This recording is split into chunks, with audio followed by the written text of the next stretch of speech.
Good morning, Raptor Freaks. Lexiot's here, and the Raptors have won their first ever in-season tournament in franchise history over the Chicago Bulls last night in a very interesting game. A lot of stuff happening. Of course, every NBA game's got interesting going on recently. Some sort of drama, some sort of interest, some sort of interesting things going down. And well, there were last night, and we're going to react to it today. I hope everybody's having a nice start to their Saturday. And yeah, it's nice to win an in-season tournament game, even if it doesn't mean anything. Like that's annoying, and that's what I said yesterday. It's like it's annoying that the Boston Orlando game was earlier in the day because if it had been happening during the same time as when we were playing, then we would have had more competitive stakes.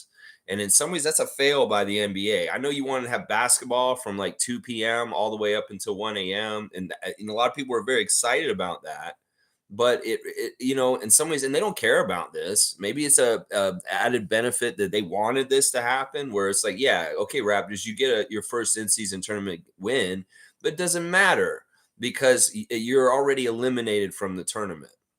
It's just annoying. It's just annoying. It seems like in some ways we get the shaft in weird, stupid ways. They figure it out. It's like anything in the world. If you're going to do equally things or do things for people, some ways it's not totally equal because the order you do things and stuff like that. So, yeah, a lot of teams getting eliminated from the in-season tournament last night.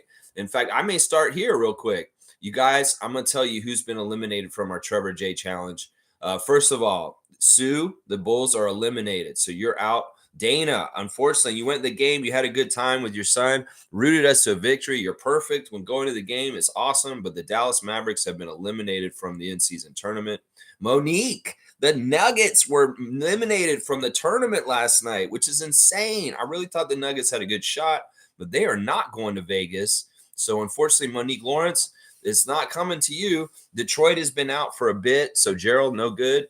Clippers eliminated officially last night late. Isaac Campbell. So you ain't getting this, Isaac. MSJ, you're out. Memphis is out. Wayne, you're out. Oklahoma City's out. Portland is officially out. So Tom Duke is out. San Antonio's out. So Seymour's out. Toronto's out. We're all out. Utah's out. So Stillman's out. And Washington is out. And Randolph is out. So yeah, there's a little in-season tournament update on this. The results from last night. Only two teams are still officially going to Vegas right now, and that's Indiana and the Lakers. Now, otherwise, there's a lot of teams on the cusp of getting eliminated, but it'll all go down on Tuesday, the last day of the in-season tournament. We're going to play Brooklyn in that game, and in some ways, that'll be fun because we can play spoiler to the Brooklyn Nets and stop them from making it to Vegas. So there are some things that can still be worked out on Tuesday, and we can play spoiler. And it's also good for a record. Of course, the Raptors getting back to 500 last night with a victory over the Bulls. In some ways, that's more important than anything. Is our regular season record. Forget about in-season tournament crap. We're just trying to have our good regular season record get back to 500, and that's what we did last night, taking care of business. They did a good job coming out and starting the game right away and kicking ass. 36 points in the first quarter to get a good lead right away. We were hitting on all cylinders. In particular, Gary Trent came in off of the bench in the first quarter right away and was hitting threes. Thank God. We finally saw a real Gary Trent Jr. performance last night. All right, let's see. Dana's in first. She was at the game last night, and she was very loud. In fact, she was being a leader in her section at the Scotiabank Arena and getting her crowd up and loud. And I appreciate you for that, Canadian Dana. Job well done. Mission accomplished, my friend. Good morning, everyone. I still can't talk. And that's how we know she was providing good leadership as a Raptor freak in the arena to get it loud. She can't talk this morning. That's usually a sign. That's usually a sign right there. Trevor J saying, good morning, Raptors family. Happy Saturday. And what amazing morning after a big win. DeMar got his feelings hurt and got ejected.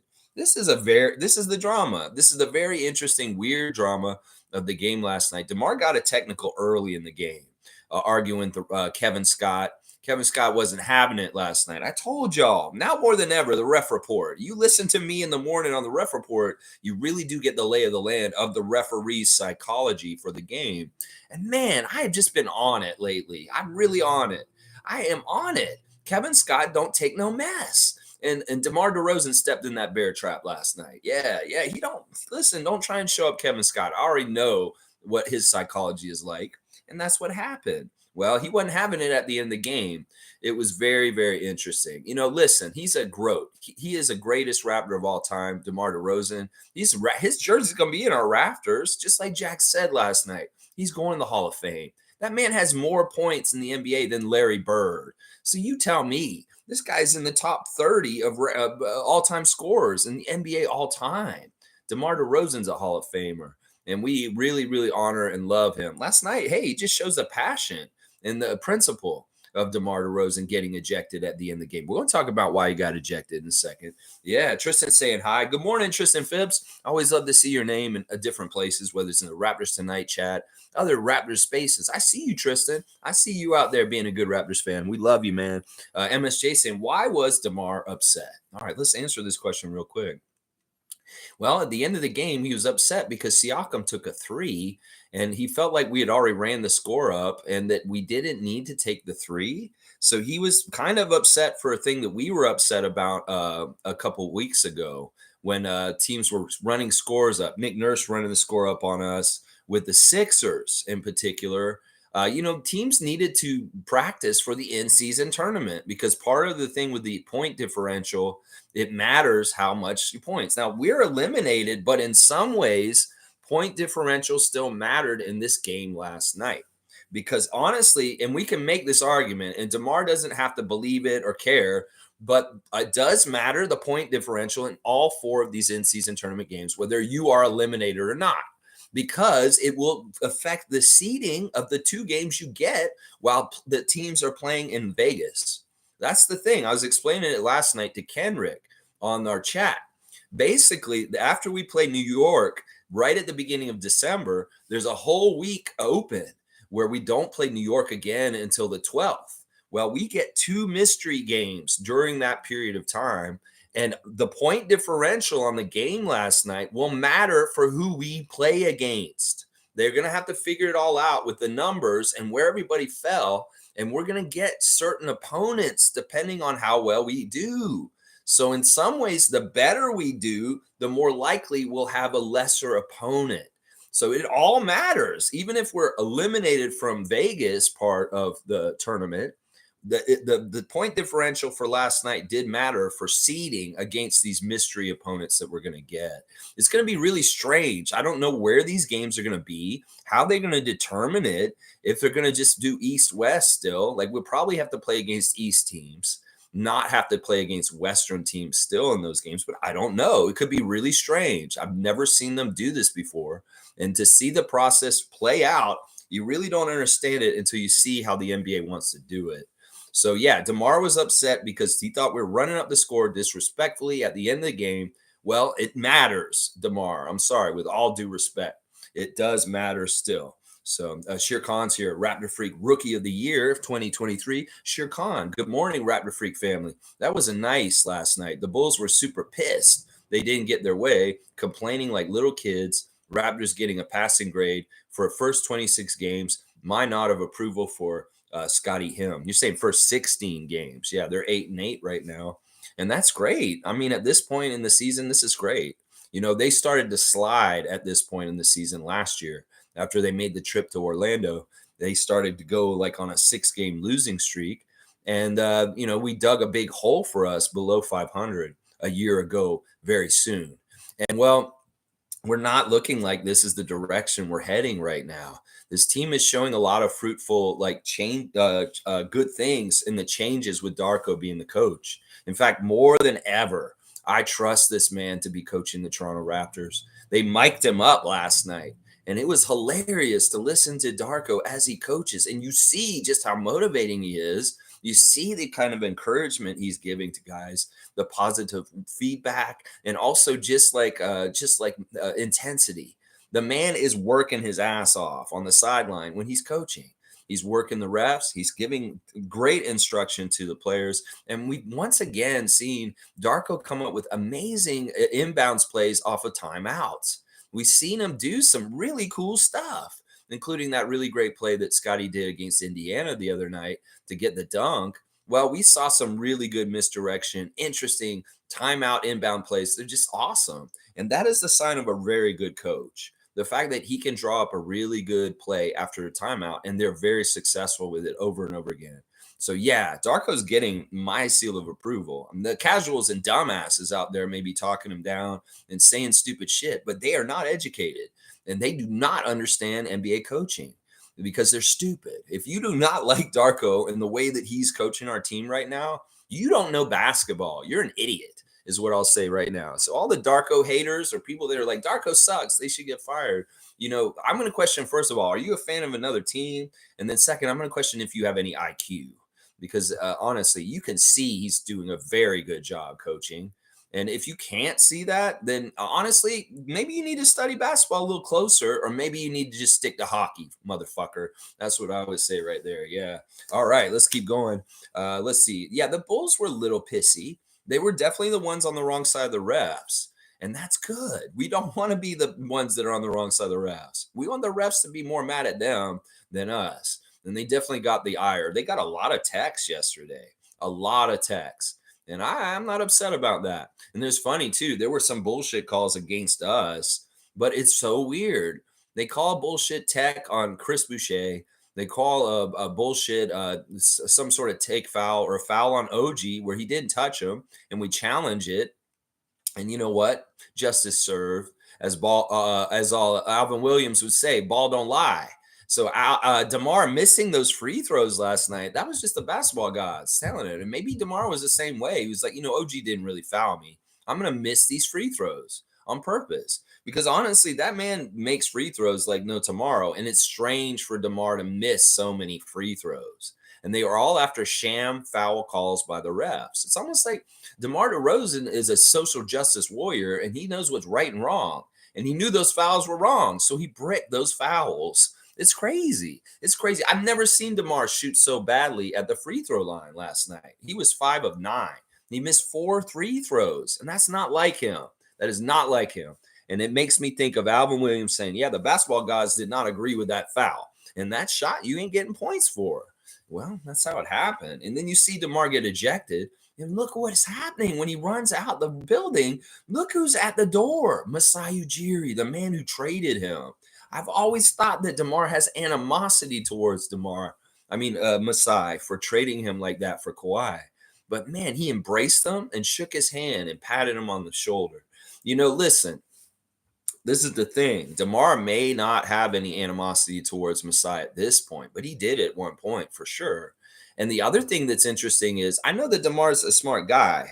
And in some ways, he wants people like DeMar, people that look like him, to have advancement and be very, very far, like Masai has been. So in some ways, he roots for Masai also on the down low. I'm telling you, in some ways, seeing the love between Masai and DeMar, that was healing for Raptors Nation. I'm not going to lie. In some ways, we got a lot of weird benefits from this game last night. In some ways, there's cosmic forces out there that say, whoa, you did that to your dude. You kind of stabbed him in the back. He went away. He went through depression. It's been a whole tale. The whole thing with DeRozan losing in the play-in, all of it. Kawhi, the championship, Masai, DeMar, yeah, and having Jakob back on our team and being there, that's another thing that's so weird about it. Because Jakob and DeMar were so bonded by that trade and being in San Antonio away from the Raptors all of a sudden.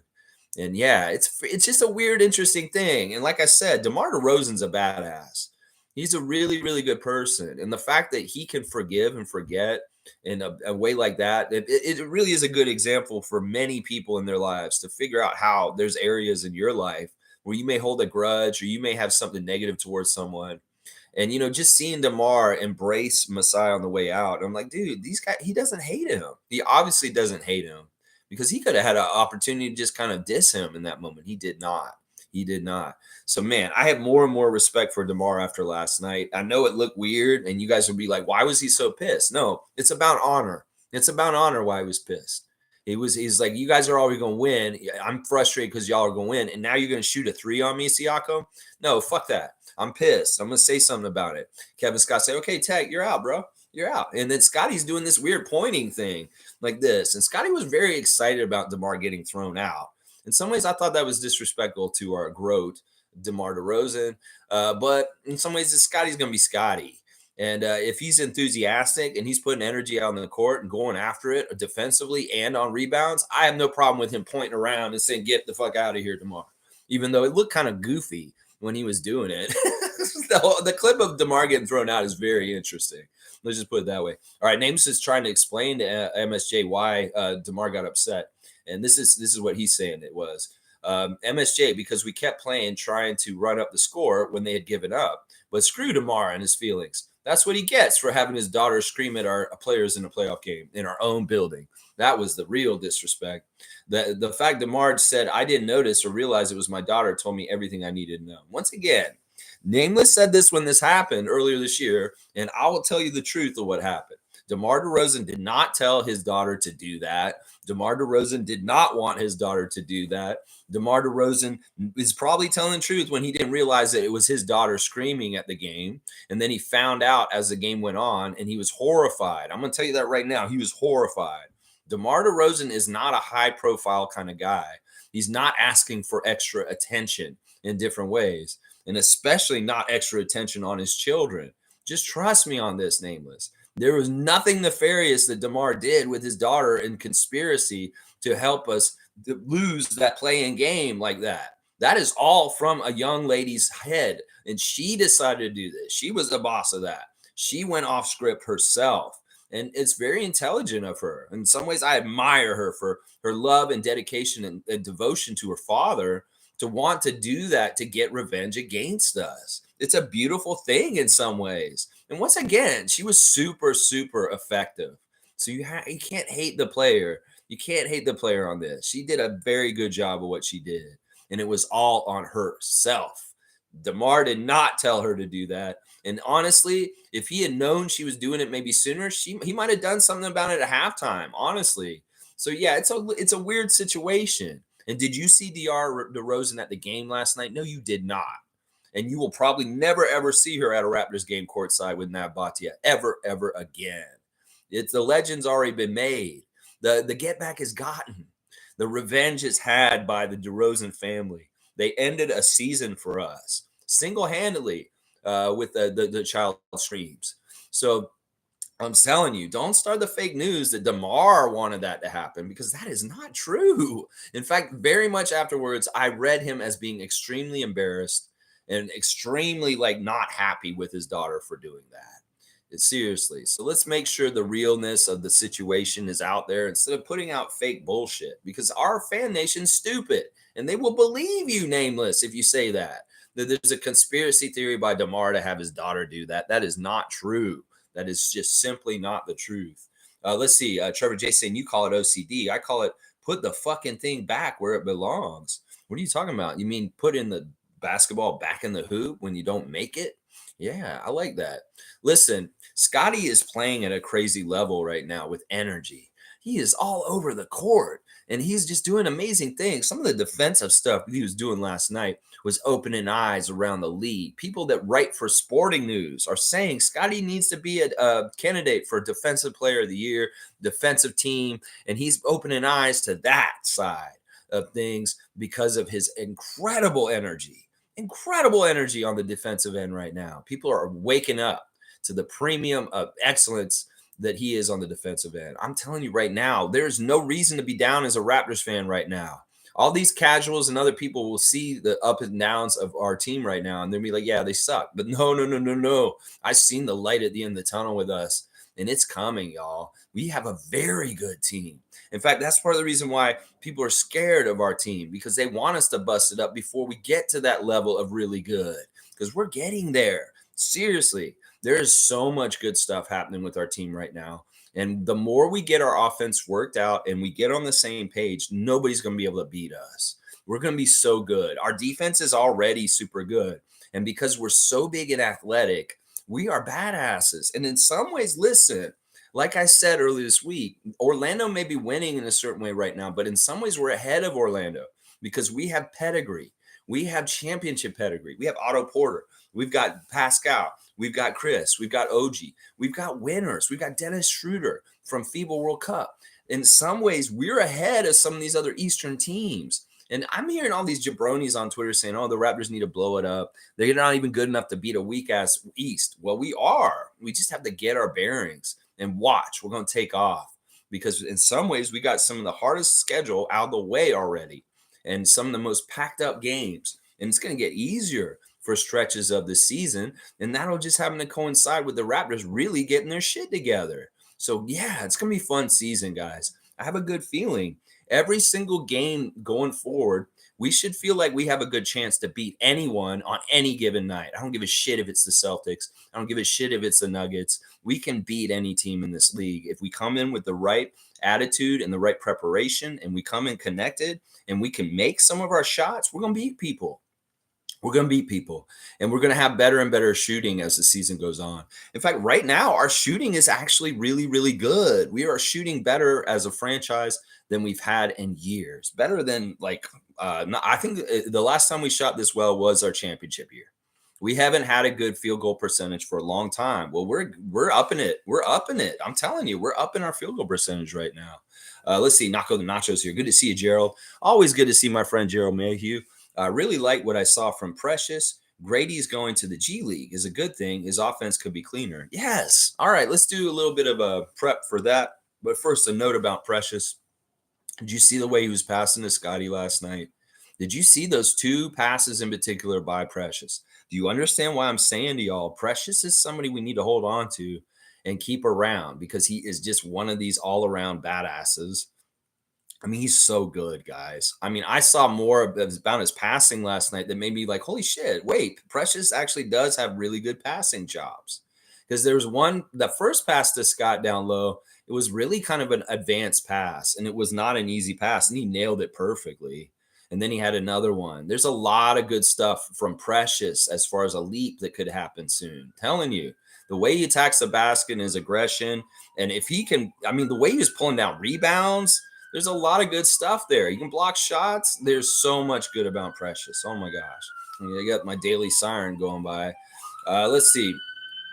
Yes, Grady has been assigned to 905 late last night after the game. They assigned him to 905, and they're playing today at 2 o'clock, y'all. So very soon, 2 o'clock this afternoon, Paramount Food Center, Mississauga, Ontario, Capital City Go-Go. Grady sent to the 905. He will be playing for them today. So tune in at 2 o'clock. Our referees for the G League game today are crew chief Marcy Williams, number 72.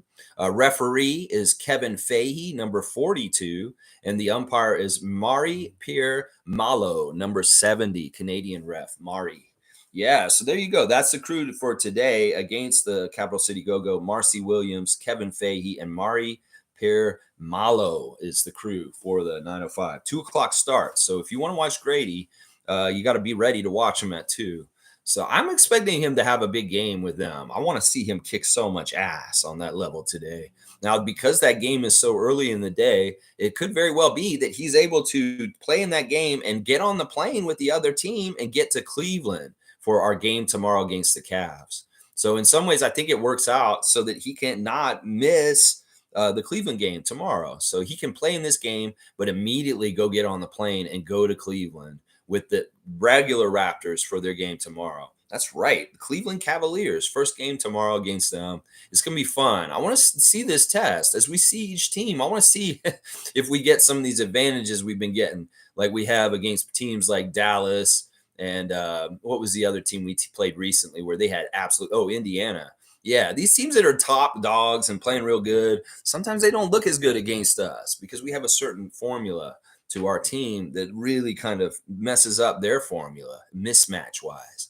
So yeah, I want to see how this is with Cleveland. Of course, they've got a lot of length and they're a little bit different, but maybe there's something we can figure out to mess them up about. Yeah, I want to mess them up. That's right. MSJ saying also the points count in the IST. That's right. These all matter. Even if we're eliminated, it's going to matter for seeding for 2 mystery games. So there is a strategy and reason to continue to run up games in the IST. That's weird, though. Is this going to be something more commonplace in the league as the years go on because the IST is kind of training NBA teams to run up scores? Maybe. I mean, there were teams practicing this before IST games this season, like the Sixers when they played us. and it was kind of like met with disdain. Like, what the fuck are y'all doing? Like, we want to fight you because of it. This may be a very interesting conflict. The old school mentality that DeMar DeRozan had about us running up the score last night, and the real strategic reasons a coach will want to do this in the future. Yeah, there may be more of these kind of conflicts because I have a feeling the teams are going to train themselves to try and run up scores more often in practice for the IST. And it may be more often in regular season games that aren't IST, and other teams take offense. So this could be a very interesting phenomenon we're going to have to pay attention to over the years coming up. Yeah, let's see. Fiercely saying, good morning, family, and happy Saturday. What an incredible game yesterday. We dominated them from beginning to end. Happy OG for the chain. Well deserved, but they all contributed. Yes, Fiercely Salsera, Scotty Barnes, Twitch family 2022. We love you. Yeah, it was a happy Saturday today because of a great game yesterday. Yeah, we did get that end-to-end victory. We did jump out on them, got an early lead, and we kept it the whole entire game. It's kind of like what we asked for. We went to the drive-through window. We put our order in on the stream yesterday morning, and we got what we wanted. A good start, a jump out to the lead for the Raptors, and a wire-to-wire win for the Raptors in this game. There was a little bit of stress at the end of the game with Zach LaVine picking things up and going off a little bit and getting them close. A little bit of shades of the play-in game or the failure of the second game of the season in Chicago. But no, we didn't let it happen that way. These guys remembered. In some ways, they took the lessons from those games and applied it to, yeah, we're not letting you do this again. You know, that play-in tournament game was so humiliating, the way we lost to the Bulls to end our season last year. If we had lost this game last night in a similar fashion where we were up by 20 at one point and they came back and won it right at the end, that's horrible. Talk about Raptors Twitter in shambles. Yeah, we didn't need that. We did not need that. Of course, OG getting the chain last night. First time getting the chain. That's awesome. Let's do the 5 stars on top of that, since he is my number 1 star, OG Anunoby. Doing it on both sides of the floor. Honestly, in some ways, it's like he didn't really contain Zach LaVine. Zach LaVine was 16 and 23, 4 for 8 for 3, 36 points. He did have 5 turnovers, though. And maybe those 5 turnovers were because of Mr. OG to a degree. 4 rebounds, 3 assists, 1 steal. I had to recognize Zach because honestly, we played really good defense on him. OG was up on him. Precious was up on him. We were doing everything we could, and that man just scored anyway. That dude is a badass, honestly. If he was a better defender, I'd be all about getting him on our team. People were joking last night. Zach LaVine is like doing his audition to be on our team. Fuck that. In some ways, I really don't want him. He's overpriced for what you get. Although, man, did you see how he scored some of those points last night? Amazing stuff. All right, OG, 34 minutes, 26 points. He was our leading scorer last night, which is very interesting that OG was leading the way. 10 of 14 shooting is fantastic. Shooting the lights out. I'll bet you that laceration's healed up real nice after a couple of weeks. This is fantastic. 5 of 7 from 3, 1 for 2 from the free throw line, 6 rebounds, 3 assists, 1 steal, 2 turnovers, +9. Yeah, OG was fantastic. Once again, it's both sides of the court, and he's so shy and so humble. When they gave him the chain, he's just so smiley and happy. This really is some good swagger going on our team. Like, Darko effect is real. The swag is real. And, you see it in the beginning of the game when they introduced the players for the starting lineup. There's a lot more activity and smiles and goofiness and a lot more high-fiving, a lot more of interconnectedness showing with the team before the game, as far as all the drinking tea and whoa, whoa, whoa, whoa, whoa, and all the goofy mannerisms that these guys do when they start the game.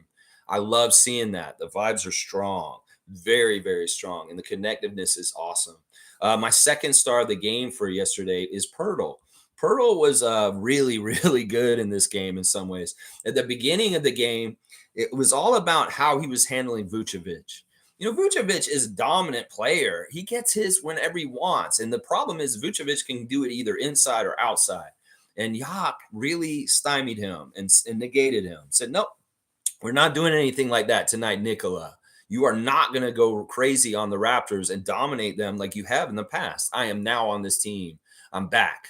And I'm a center, and I can actually stop you. And they didn't have no centers to stop you from before, and you ran roughshod on them.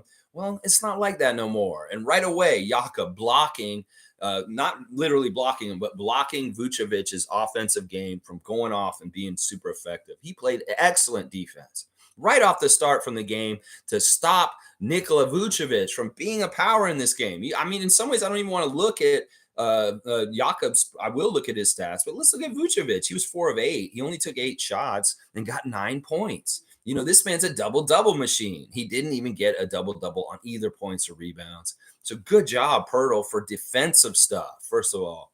And this is what people, the idiots that think that Jakob Pirtle trade was wrong or stupid, you're an idiot. Because look, Vucevic would have ate for us up if he was not there to guard him last night. I'm going to tell you that right now. So everybody celebrate that we got the big Austrian on our team because he is a big man. He can handle the big men like Zubik and Vucevic way better than our other guys can. And thank God he's here right now. We have a real center. That's what I'm saying.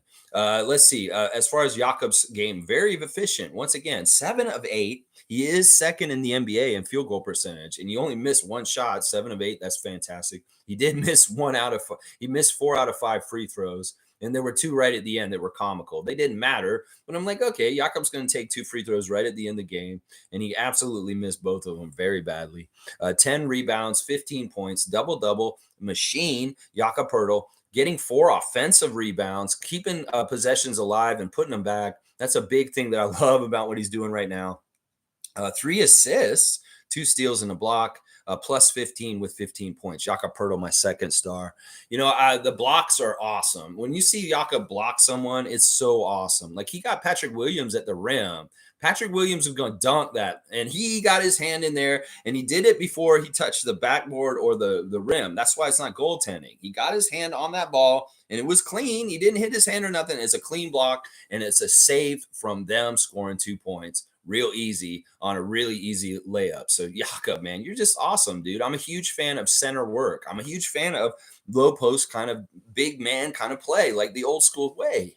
And when I see somebody like Jakob doing what he does for our team and his contributions, it just makes my heart grow with warmth and happiness. I really do. This is why I was a big Ken Birch fan. Well, Jakob's in a whole other level of capability and being a badass number 5 for us. We have a number 5. We have a 5, and he's amazing. He's so good. Our third star is Siakam. Siakam was kind of quiet, but not really. You know, they really were keying on him. And the broadcast was saying what I've been saying this week. They must listen to me. The guys got to understand that the defense is key on Siakam, and they don't allow him to shoot. And it was very much apparent in the first half last night that once Siakam got the ball at any time where he's trying to do anything low post, they're sending a second guy over there to double him immediately. So what happens? Siakam's assist numbers go up. And that's what it was all about in the first half. Siakam had a lot of assists. He was 6 of 12 from the field for the whole game. He scored more later in the game.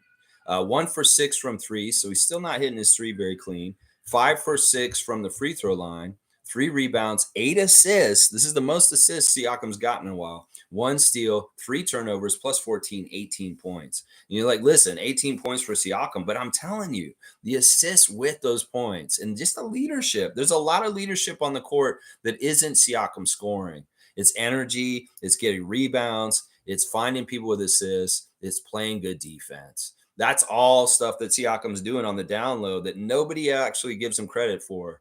And he is a big, huge part of leadership and glue in that way. That's the thing. If you're going to have this guy, he's not a prima donna that just likes to score. He's doing all the hard work around the whole game also. That's kind of the thing about the Raptors that makes it so awesome. There's a dedication to defense first, and that has to be the first basis that they start to build everything else up on top. And that's OG and Scotty and even Pascal on the down low having a very strong dedication to defense first. A lot of offensive guys like Pascal in this league would really ignore the defensive side of things and not try and be good on that end and just be like, I'm our scorer. I'm just going to score. Well, in some ways, fuck that. We need two-way players. And we have some of the best two-way players in the NBA. My fourth star of the game is Scotty Wayne Barnes. Scotty was fantastic. Another understated game, kind of just like Pascal. These guys didn't do all the scoring. They were doing the glue work. They were doing the inside work, the tough stuff, the defense, the passing. Scotty, 5 of 11 from the field, not the best shooting. 2 of 5 from three. I do like the 2 threes. Those are really good. 5 offensive rebounds for 10 rebounds altogether. Those 5 offensive rebounds are monster rebounds, and they're monster putbacks, and they're monster, like, just, I'm going in there. I'm a big boy and y'all are little kids, and I'm going to dominate you. The stuff Scott's doing is just dominant. There's dominating things he's doing. And unlike Kawhi, he's dominating with rebounds and blocks and really big man kind of stuff, more than Kawhi would be more dominating with steals and kind of really good defense, like in the passing lanes. Well, Scotty's kind of dominating with low post defense, blocks, and getting huge offensive rebounds or defensive rebounds. And sometimes Scott shows us that if he wants that ball at any time, he can just go get it on the court, wherever it is. It could be in somebody else's hands. It could be coming off the rim. He can go get the ball whenever he wants. He's that quick and fast and strong. And I love that about him. He's so badass. And he's going to get more and more unlocked, y'all. And the great thing is, in some ways, in his head, he really has the right idea about how to grow and get better, and he's doing it the right way. I'm excited because, honestly, he really is got some amazing potential. And with Darko guiding him as his coach, I'm really excited about our future for the Raptors. Seriously. It seemed like it's being kind of demise and dark and weird, and people are really trying to cloud it with confusion, saying this team has no direction, doesn't have that. That's bullshit. That is all absolutely bullshit. This team has some amazing direction, and they're picking it up. And because guys like Dennis got better, because Precious is going to get better, Scotty's going to get better, Grady's going to get better over time, we're going to get better. Even if it doesn't seem like we would with who we are, we really are. And Scotty's going to be the leader of that getting better. Holy crap. He's so good. Let's see. All right. He's all around good. 6 assists, 1 steal, 2 blocks, and only 1 turnover. So 6-to-1 assist to turnover ratio, Scotty. That's very good. That is very, very good. A plus 19. He was the highest plus minus for the Raptors last night. 13 points. So he got a double-double like Yak, but he got 2 less points than Yak. 13 and 10, 15 and 10 for Yako. So, yeah, Scotty, listen, you don't even have to score, and you can be a dominant, very badass player for us. Seriously. That's the thing. You got enough players doing good things for your team, you will win. And Scotty was doing good things for us, not necessarily taking over and scoring himself, but doing defensive things, rebound things, and finding other guys. Good job, Scott. I love you, man. You're doing awesome. I'm going to give Gary the 5th star because, honestly, Gary woke up a bit last night. Finally. Thank God, Gary. 6 of 13 from the field for him. 4 of 9 from 3. He made 4 3-pointers last night. That was a very welcome sight. This is a part of our engine, our offensive engine. We need to get that kicked into high gear once again. And Gary Trent finally making threes last night was a very welcome sign. This is part of the reason why I see a light at the end of the tunnel, y'all. I'm going to tell you that right now. He only got 1 rebound, 2 assists, 1 steal, no turnovers, a -4 with 16 points in 21 minutes. See, that's the thing. I like that Gary is getting closer to the amount of points with his minutes. He's been getting like 6 points in like 25 minutes lately. Well, much better lining up his minutes with his points, 16 points in 21 minutes. Way, way better percentage. Gary Trent Jr., thank you. It still looks like your lift and your feet isn't exactly right. But, man, you were making the shots last night, and that is the trending direction that we need to go towards. So there's my 5 stars of the game. And I could give some honorable mentions to a couple people. Like Schroeder. Schroeder was kind of rough last night. Schroeder missed. He was 1 of 9, and he didn't shoot as well last night, but he was okay. I mean, he wasn't totally horrible, but it was a little bit of not totally perfect game for Schroeder. He did have 17 points with 5 assists, and he wasn't horrible. It's just I had to pick other people, and it wasn't his best game. Let's just put it that way. All right, let's keep going in the chat with what you guys are talking about here today. Stargate is saying, good morning, Raptor Freak family. Good win last night. I agree. I wholeheartedly agree. It's good for culture. It's good for everything. Good for history. Cool Cat saying, good morning, Raptor Freak crew. A win is a win. Our team, good game. That's right. Honestly, there's nothing to be like down about. Listen, the in-season tournament is just extra trimmings. It's just extra bullshit. And they need something to brag about. The Lakers will probably win this tournament, and they won't win the championship, but at least they'll have the in-season tournament. Good for you guys. Get your little in-season tournament. I don't know. In some ways, it's whatever. They want another reason or way to make people feel like they're lesser. And make an in-season tournament. I don't care. That game counted to 82 games last night. It counted towards a record, got us to 500, and that's all that matters to me. And in some ways, I like the history of winning our first in-season tournament game ever. But other people, haters, are gonna be like, "Well, it didn't matter. Y'all are out already." Yeah, you're gonna hear all that kind of bullshit. Listen, you want to be a glasses half empty motherfucker? You go ahead. I'm a glasses half full person. And you go ahead and do that. Yeah. Nako saying, my shitty Detroit Pistons. Yeah, I'm sorry, Gerald. It's only because you drove to the game last year and you sat in their arena and helped us win in enemy lines that I gave you the Pistons. That's the only reason why I gave you that team. I was like, who should I give the Pistons? Well, Gerald went to the Pistons game last year, so I'm giving him the Pistons. So that's the only reasoning why you got the Detroit Pistons. Don't feel bad, my man. I just figured, it was a long shot, but it is what it is. Callie's saying this, a great game. I enjoyed it and was confident we'd win. There you go. Callie's stress meter not really hurting her last night. She was feeling confident and feeling like we were in good shape. I was not totally in there, that position myself. When I saw Zach start to get going late, I was like having some flashbacks. I'm starting to get a little bit like, let's not make this a regular thing with the Bulls where we collapse and crumble and get L at the end of the night somehow, some way, in a weird fucking child screams or, just really bad execution in an overtime game at the beginning of the season that we should not have lost to Chicago already this season. There's no fucking reason why we should have lost to Chicago in our second game of the year. And, yeah, it's even more now. I'm like, yeah, we should have never lost them that first game. And in some ways, we should be 9-7 right now, and not 8-8. Should actually be 10-6, honestly, because the Portland games in this category too. Let's see. Fiercely saying DeMar has been struggling against us with his free throws the past games. Could it be retribution from his daughter's behavior? Karma. I thought about this. I mean, I did. I'm going to say this, and Dana could confirm this for us, or Monique, who were in the arena last night.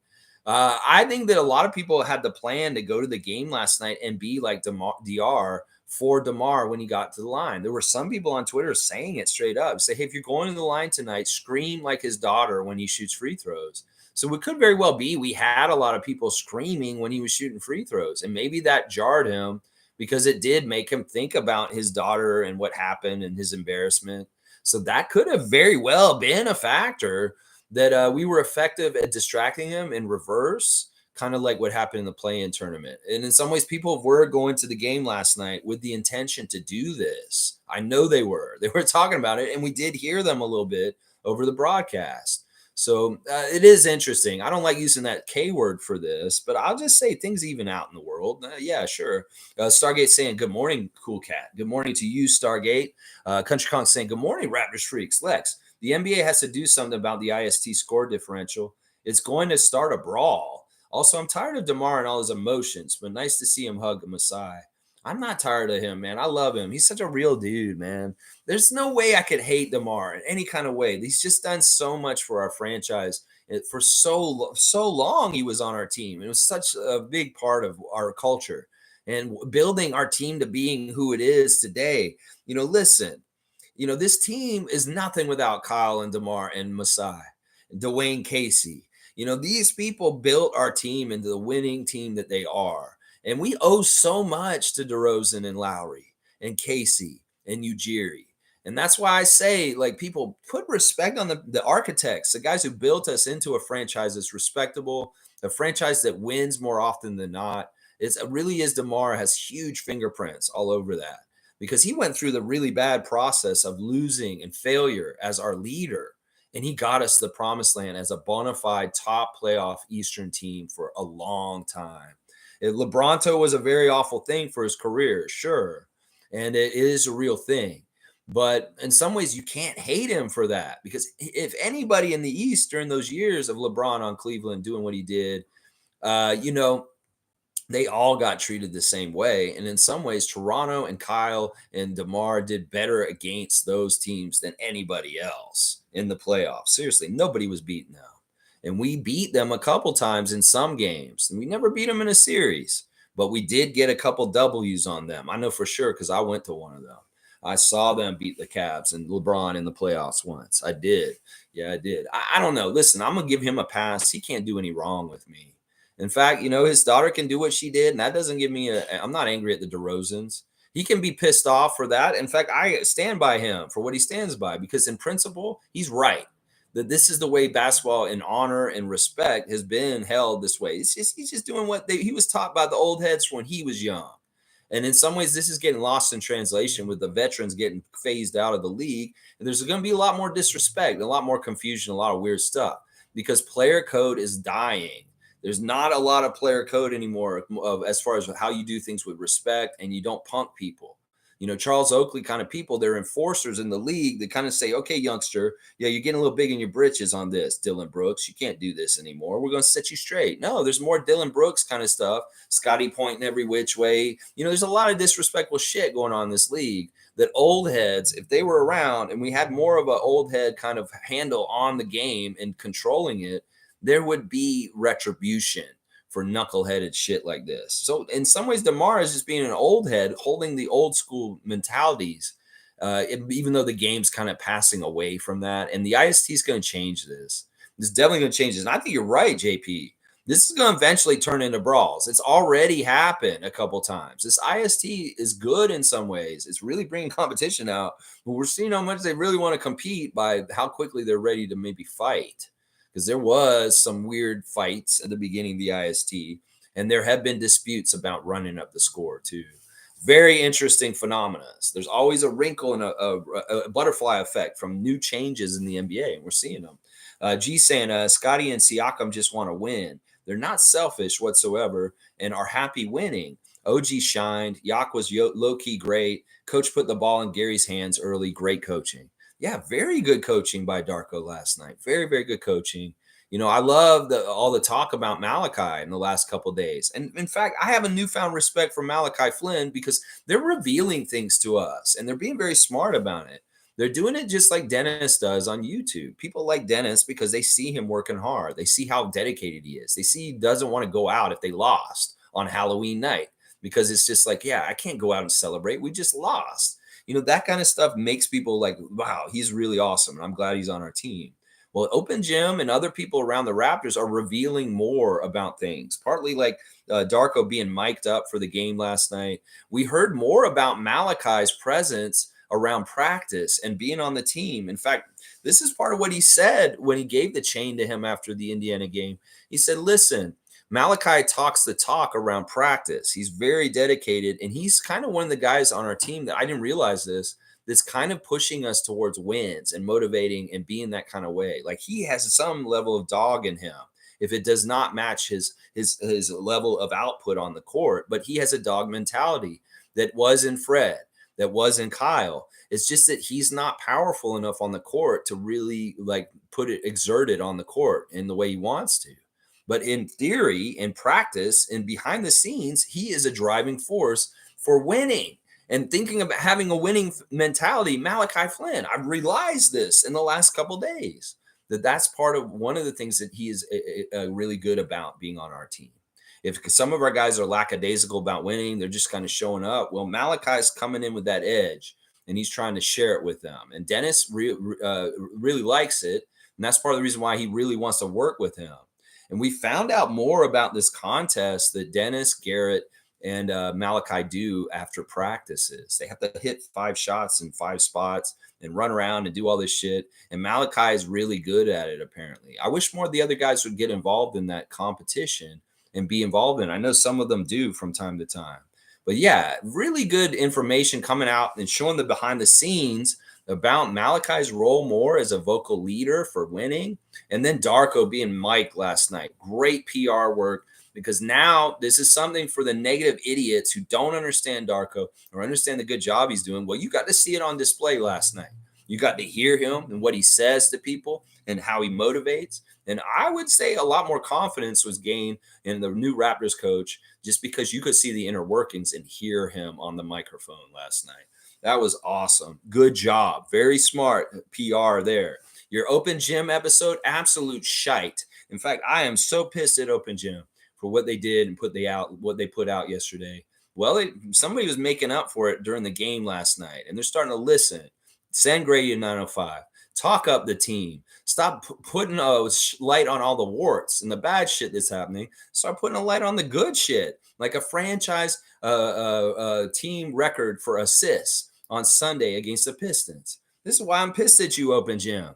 You made this whole episode this past week. First of all, it's a short episode. We're getting just the scraps. And honestly, you don't have any creativity with your shots anymore. It's like Tristan, who was the photographer who went down to Houston with Fred, took all your creativity in telling a story with Open Gym.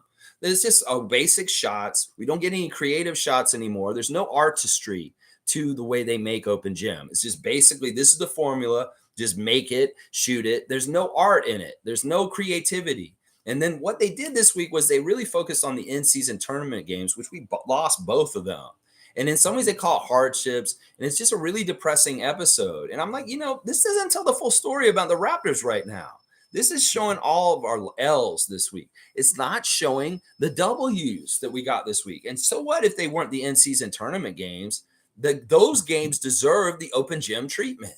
The game on Sunday where we got all those beautiful assists, I want to see it in the cinematic high quality vision of it. But no, Open Gym does the Boston game where we lost on that Friday, and then they skip right on over to Orlando's game last week in season tournament games where we lost, and they just gloss right over a franchise team record assist game against the Pistons.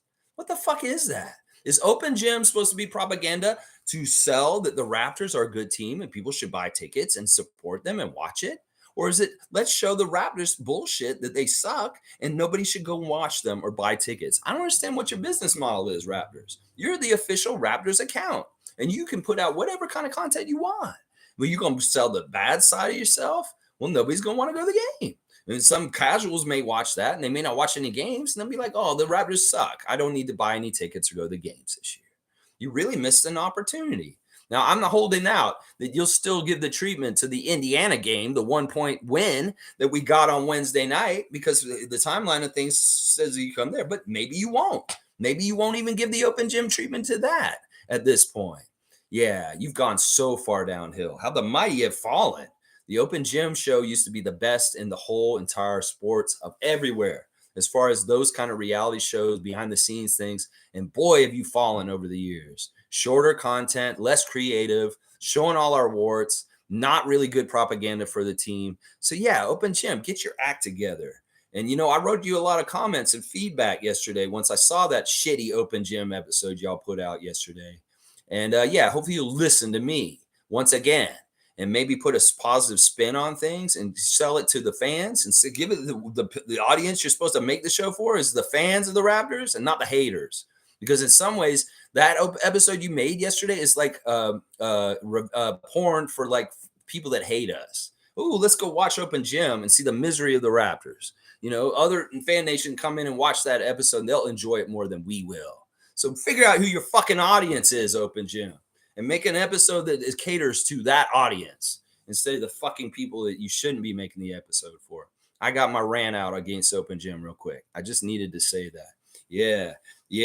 G saying also, as far as DeMar, he is at an age, he just wants to win more than anything. I don't think he is staying a Bull. I don't think he is either. I think Jack and Matt were exactly right when they were saying that the Bulls are going to be sellers this year coming up the trade deadline. It's real early to say that, but it's just evident.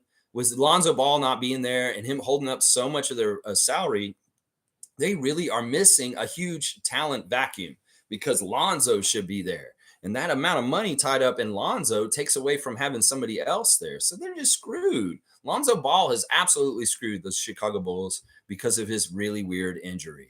So in some ways, they have nothing to do. They can't go nowhere. And in some ways, they are going to be sellers. So we'll have to see which ones of the Bulls move to other teams by the end of the year. because it's very likely there's going to be different ones going different places.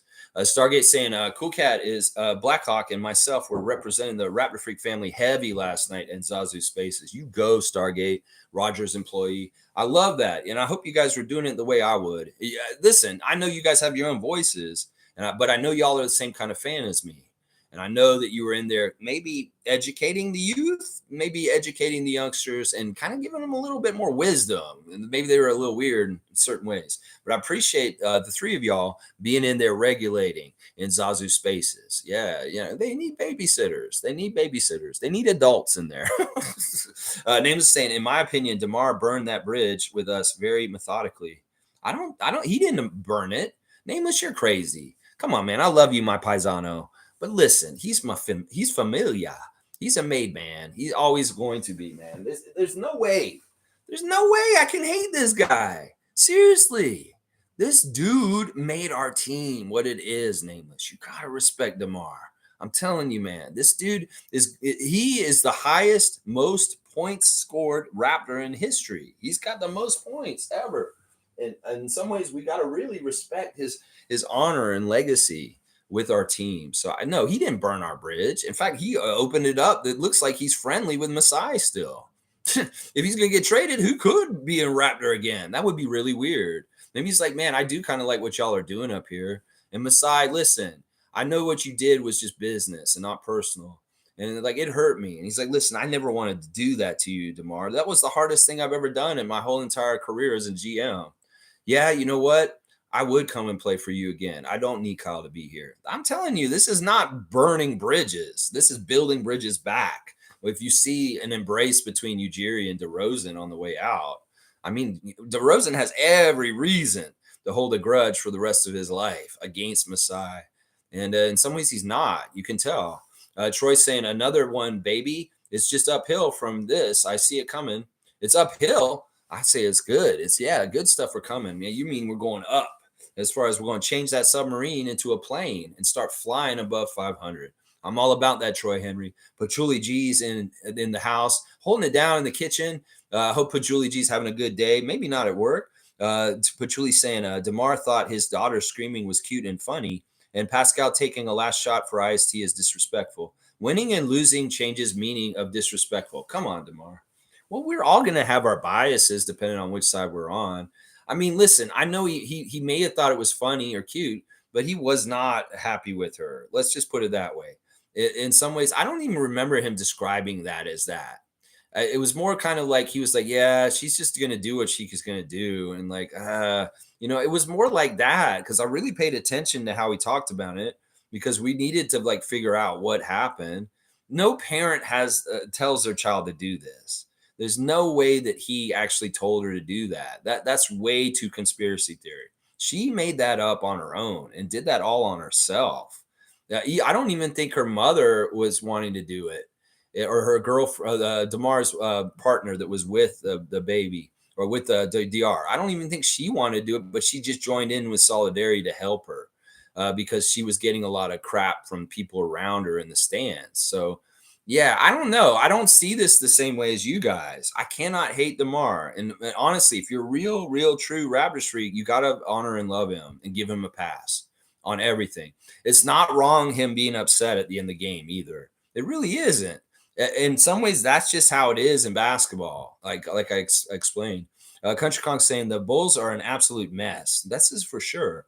Country Kong saying also Scotty looked like Suggs on defense. Grady was finally assigned a 905. OG had a nice dribble pull up. His offensive game is growing. I love the way Pascal's playing. I love the way a lot of our guys are playing. I really do feel like they're playing very smart, efficient basketball, and we're going to start see more and more of the results as the shots fall down more and more. Sometimes it is the opponent. If we play against a team that doesn't have very good defense, we're killing them. If we play against a team that has pretty good defense, it may be more of a battle.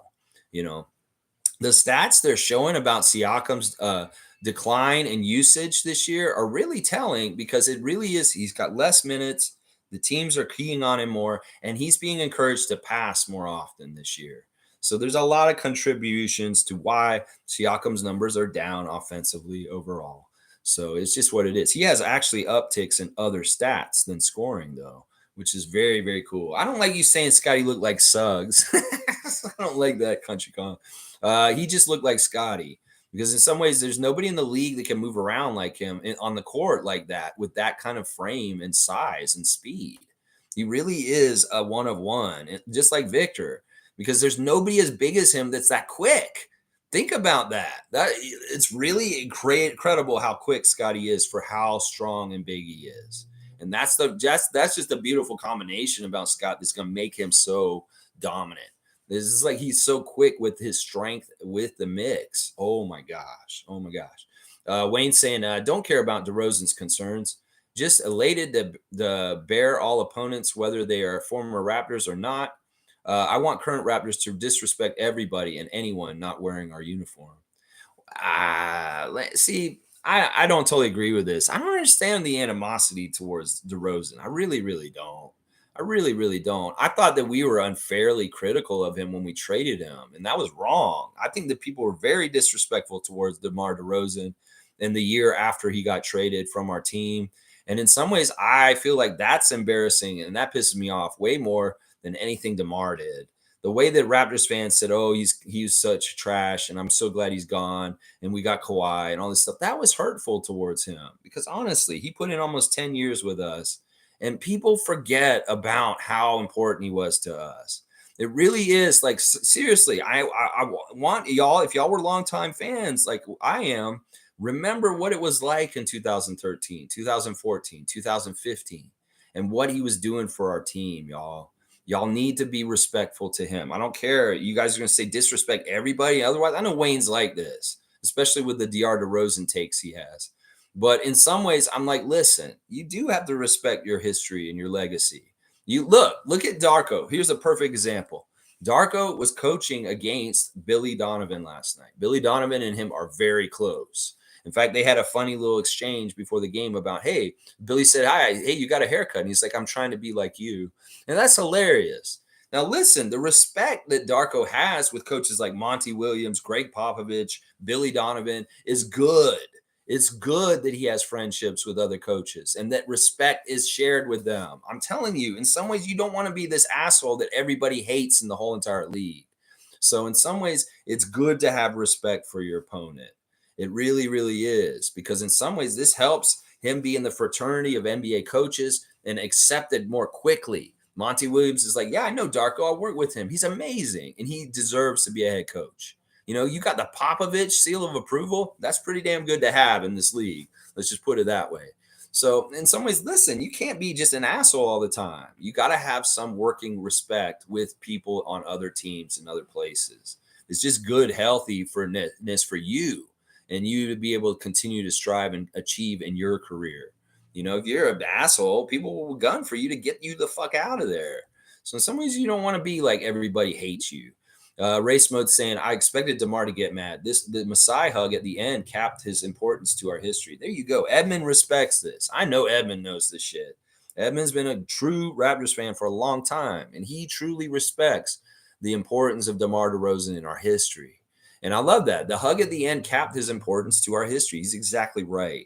Exactly right. That's healing, man. That's a good role model. That's a good role model. You have somebody do you wrong, you turn the other cheek and you show respect to them and still love for them. Because in some ways, Masai gave DeMar a whole bunch of opportunities too. It's not like Masai is just totally a negative person to DeMar in his life. There's a lot of good things that DeMar was gotten from Masai Ujiri and him being involved as his GM early in his career. So it's very complicated. MSJ saying Darko is a super good on the bench all game. I know he's up on his feet. He's engaged. He's talking. He's communicative. The things he was saying to the players on the court is really good because he's pointing out specific changes while they're on the court and they're doing things. Like I never thought Nick was coaching in the right way half the time. In some ways, he's aggressive and he's out there, but half the time he's very quiet. He's kind of sitting back. And Darko seems like he's talking most of the game, which is really, really good. Really, really good. Troy Henry's saying, "Where's the fucking party, boys?" Well, the party's at 9:05, Paramount Fine Food Center, Mississauga, 2 p.m. Get there, Troy Henry. That's where the party is. It's a dick party. Yeah, go on down there and see the Dick Show. It's in Mississauga today, 9:05. Name is saying, "I want Levine and Caruso in a package deal. Let's rescue them." I'm all right with Caruso. It'd be weird. He'd be a weird fit, but he'd be interesting. He'd be very interesting. He didn't play a whole lot last night. It was weird. He was not a factor in this game last night like he was in the first Bulls game this season. Very, very much wasn't a factor. I don't know if he's on the down low a little bit hurt because Caruso was not a factor in this game last night in the least. Very much not at all. G saying that one lineup made me so nervous. Scotty in the bench. Darko has balls. Developing and winning is tough, and he's doing great. He did that at a very smart time, though, G. He was buying time in the second quarter when we had a 20-point lead. He put out that lineup you're talking about, Scotty with the bench. And they did kind of like, I was like, no, this is not, I'm not confident in this team right now, is what I was saying in our Facebook chat. I'm not confident in this team, please. And then, of course, at a certain point, when they started to eat the lead up a little bit in the first half, he came back with Pirtle and Siakam and some of more of the starters, Dennis, which was smart because there was a little bit of a period of time where they were not doing well, the bench, and they were starting to eat up our lead a bit. We had a 20-point lead, and they were eating it up a bit. So, yeah, I was a little nervous at that time. But Darko had the balls to do it, to buy time, to rest Schroeder, Siakam, Pirtle, OG, and then bring them back in when things were kind of turning in the bad way. So he bought time. That's basically all he did. He wanted to buy some time. Monique is here. Superfan Monique Lawrence in attendance last night at the great win last night. The first ever in-season tournament victory for the Toronto Raptors franchise. Monique was there for history. I love it. Good morning, Raptor Freak family. Stars of the game for her are Gary, Scotty, Pascal, OG Dennis, and Precious. What a time. 500. Let's keep climbing. Yeah, Precious was really good. In fact, should have been like on another game, he would have been one of my 5 stars. But in some ways, it's like it wasn't really scoring with Precious. Once again, 18 minutes off the bench, 3 of 4 from the field, 2 of 2 from the free throw line, 7 rebounds, 3 of them offensive, big time, 4 assists, fantastic, 3 blocks, 2 turnovers, 8 points. Precious, I love with your assists and blocks for last night. It really is awesome. And it really does show that you are not that far off from Scott. There's a lot of similarities with Barnes and Achua. And that's why having them both makes us so overwhelmingly powerful and scary. The fact that we have 2 players that are like Giannis that can get in the open floor and be so dangerous and just attack the rim at any time is such a thing that's good for us to have. Bless you. She's in there sneezing in the other room. Let's see. All right, let me keep going. But yeah, I love what Precious did, Monique, and I love your stars. They're very good. We're 500, baby. That's right. Fiercely saying Darko loves hands. That was a whole thing. Like he's like, I love when your hands are there. He said that to Jakob with the mic. It's like he's like, I love when your hands are there. I'm like, oh, what is he talking about? Phrasing, Darko. What do you mean his hands are there? What do you mean? What are you talking about there? No, it's true. Darko loves hands. And that's going to be a shirt. People are already talking about it on Twitter last night. We got to get the I love hands shirt. And I think that will be something like Boardman gets paid. It's going to be something going forward in Raptors culture. I love hands. Hands. I love hands. Yeah, it sounds good. Wayne saying Masai is a class act. That hug to DeMar was sheer respect and appreciation. As an idiot, I would have ignored his ass. But I am petty. Masai is a hero to us. Listen, I don't know why Masai would be mad at DeMar. All the animosity should be coming from DeMar. Masai won in that whole thing. He won a championship. He gambled and he traded away our franchise player and he won, and at the detriment of DeMar. So it's like it's not Masai who should have a grudge. It's DeMar who has a grudge. And the way he came out, he showed love towards Masai. He didn't have to do that. Maybe he did it by mistake. He's like, oh, shit, that was Masai. Why did I do that? I don't know, but it looked good. And like I said, it's good for Raptors, a nation, and our culture and our history. We want to heal this. In some ways, it's really important that DeMar does not turn his back on our franchise like Chris Bosh, like Vince Carter, and he comes back to Toronto after he retires, and we give him all of the praise and love that he truly deserves from our fan nation. We need to put his 10 in the rafters, and we need to have him coming back normally and regularly and being a part of our team as he ages and gets older in his older age. I'm telling you, this is just something I don't want to miss out on. And in some ways, healing the bonds with Masai is a big part of the steps to ensure that DeMar DeRozan will have the red carpet rolled out for him every single time he comes back to Toronto after he retires from the NBA. That seriously, he needs to be back here just like Del Curry, just like Muggsy Bogues, just like Alvin Williams. He is a part of our history, and I don't want to take that away from him. He got taken away from us because of that trade, and he deserves to be a part of our alumni and a part of being around Toronto afterwards as a hero. I don't care if he went to San Antonio. I don't care if he went to Chicago. He is a Raptor, y'all, and we need to have him as a part of our alumni. I don't want him to be like Bosch and hide over on the U.S. side and never, ever acknowledge his Raptor history. I don't want him to be like Carter and be more of a part of Bulls Nation than Raptors Nation. Seriously, y'all, we need to think about the big picture on this, y'all. And he is a huge, important alumni for our team. And respect that is what I'm saying. That's what I'm saying right there. Let's see. Country Kong saying Darko is starting to show me something. His out of timeout plays are seriously good. Bulls broadcast was praising him. Development A+. I can hear him talking through my TV. His fire, he lit a fire in Scotty. Yeah. Yeah. All of what you're saying right there. Other broadcasters are seeing it. Chuck Swirsky and Bill Wennington. Listen, he is seriously good. And in some ways, you feel like in some high stakes situations we may get into as a team in the future where the team is needing a basket really bad. Well, do we have confidence in our coach to draw a play up and get somebody free to make those points? Oh, yeah, we do. Oh, yeah, we do.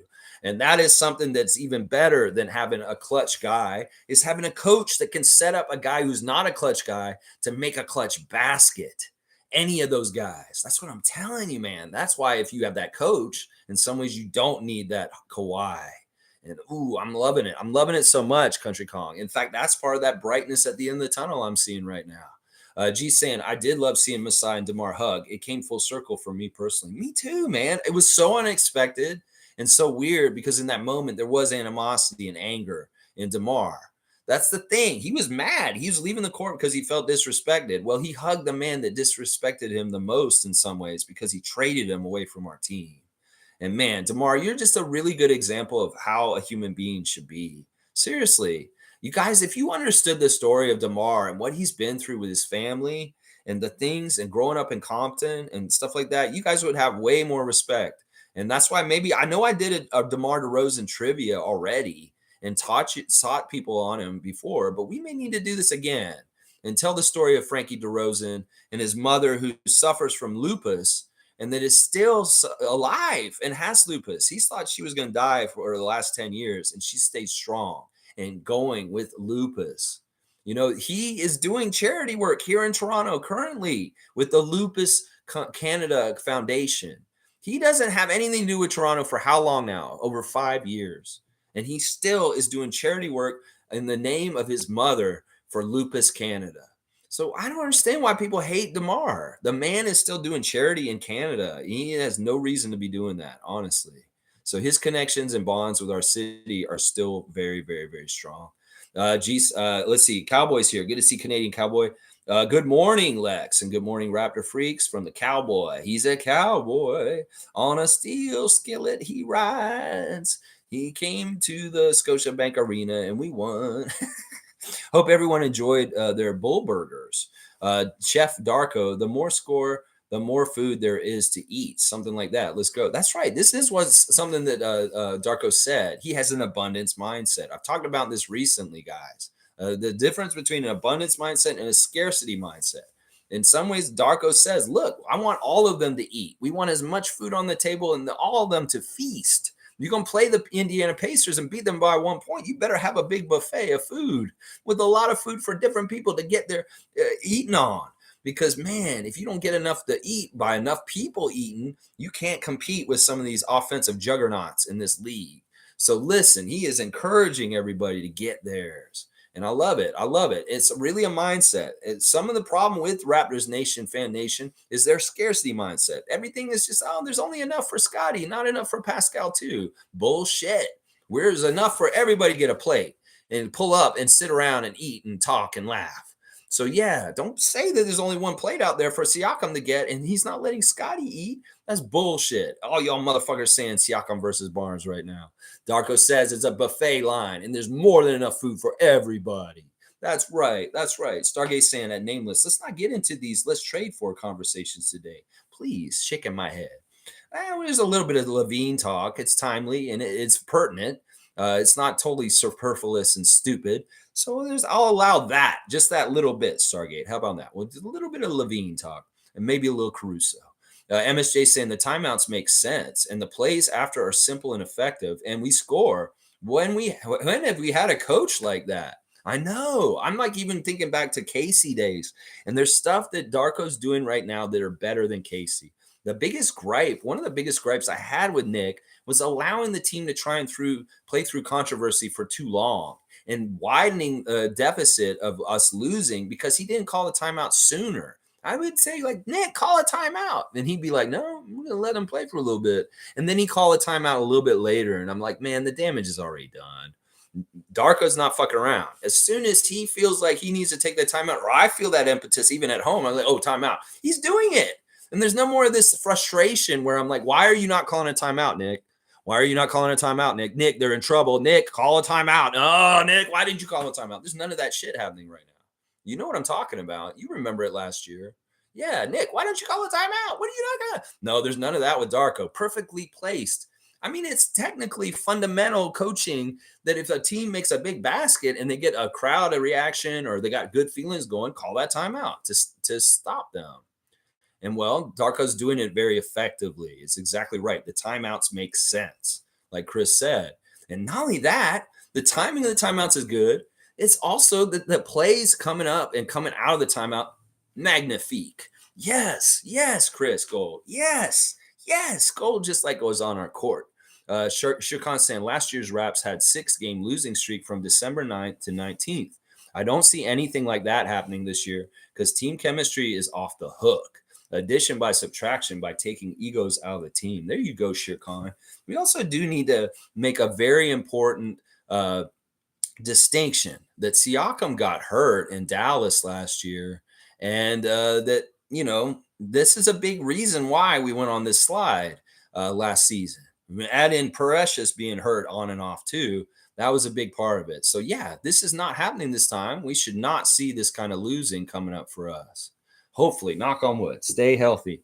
It's interesting. They said with our court last night, they refined it down. They sanded it, or they got rid of some of the sheen, the real slickness to it from last week when we played the Celtics and Jaylen Brown got hurt. He complained. He was really upset about our court last week, saying it was way too slick, and he might have aggravated his groin because he did a little bit of the Siakam splits in that game. Well, apparently this week, they did some work to the in-season tournament court for us, that beautiful court, and made it less slippery last night. So there was supposedly less slipperiness. Scotty didn't notice, though. They asked him about after the game. He's like, I didn't notice. He's like, I don't know. But this is good.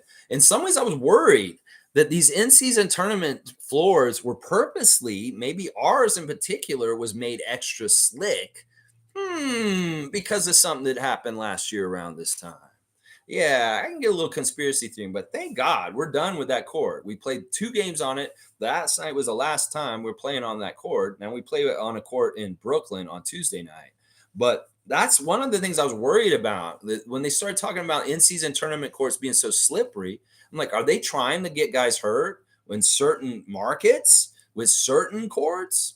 You got to think about all this kind of shit with the NBA. It's so shady. So, yeah, great point, Shere Khan. And let's travel back and look at a year ago and see how much brighter things are right now. Superfan saying we are definitely finding our rhythm. Yes, I said it. Yes, she said it. Gary Trent Jr. finding his rhythm and hitting some threes last night. That's right. Carlo JS saying 500, baby. That's right. What it do, baby? That's right. It do 500, baby. That's what it do. Yeah. Wayne saying, I love Siakam and love Scotty DeMar. It's a sign of growth in their meanness to the opponents. You don't win championships by being nice. See, this is the thing. I'm gonna say Sergeant Strainer is very much our drill sergeant of being tough and not being having a weak heart or a benevolent heart. In some ways, I like this about Wayne. I really do, because I do understand what he's saying. And he's exactly right in some ways. We do need to have that like do or die, like it's us or them kind of mentality.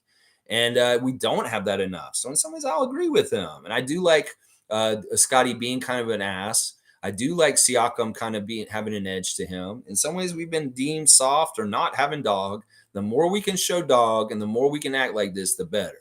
And in some ways, I get it. But in some ways, it's like the right opponents we want to be mean to. And listen, the thing is, we can be mean to DeMar and bark at him, and everything's fine after the game. You know, there's a beautiful picture of him and OG joking around before the game. We know that DeMar was mad at Siakam for taking a three, but do you think that DeMar is actually mad at Siakam in real life? No. He loves Siakam. Siakam was his young guy, and he taught him so much, and he's extremely proud of what Pascal Siakam has done in his career since DeMar left Toronto. So it's like there's no real animosity. It's just the competitive heat on the court. And in some ways, they're all good friends and they love each other. But at that moment, DeMar's pissed at Siakam for taking a three. He's like, "Fuck, what are you fucking doing, Siakam?" You know, he may be like, "I didn't teach you to do that, guy. You were my dude. I'm your old head. I never told you should do that. In fact, I told you that's disrespectful. Why'd you do that?" That could have been very much what he was saying to him. Is it like, "Look, I taught you better when you were younger. What are you doing out there? I told you that's disrespectful." He's like, "Well, it's IST, man. We got to do this. Point differential. Come on now." Let's see. Nako's saying, also for what it's worth, we could have won regardless if DR was there or not. Talking about the playing game. Yeah, I think that you're right. I think you're right. She caught us by surprise. I mean, it was so stark. Her one single shrill of a scream with such a quiet arena you know, nobody's in there trying to do what she's doing because it's our home crowd. And that's why you could hear her so well. And she was so effective. I don't know. I don't want to try it again. In some ways, she's undefeated. And I don't want to have to go up against her and the Bulls again. I'll just play the Bulls. DR doesn't need to show up. I don't want to test this, Nako, because I don't know if it's actually true. I think you're right that we were going to win. And maybe they'd be like, "Yeah, we know about you already." It could be that she really shocked them the first time. And they know they're on to her now. So it could be. Carlos saying 8-8 after that rough schedule. It's everything we want, development and 500. Yeah, and good quality wins against tough opponents. We've beaten Minnesota. We've beaten Dallas. We've beaten Milwaukee. We've beaten some of the top teams in the league already on the down low.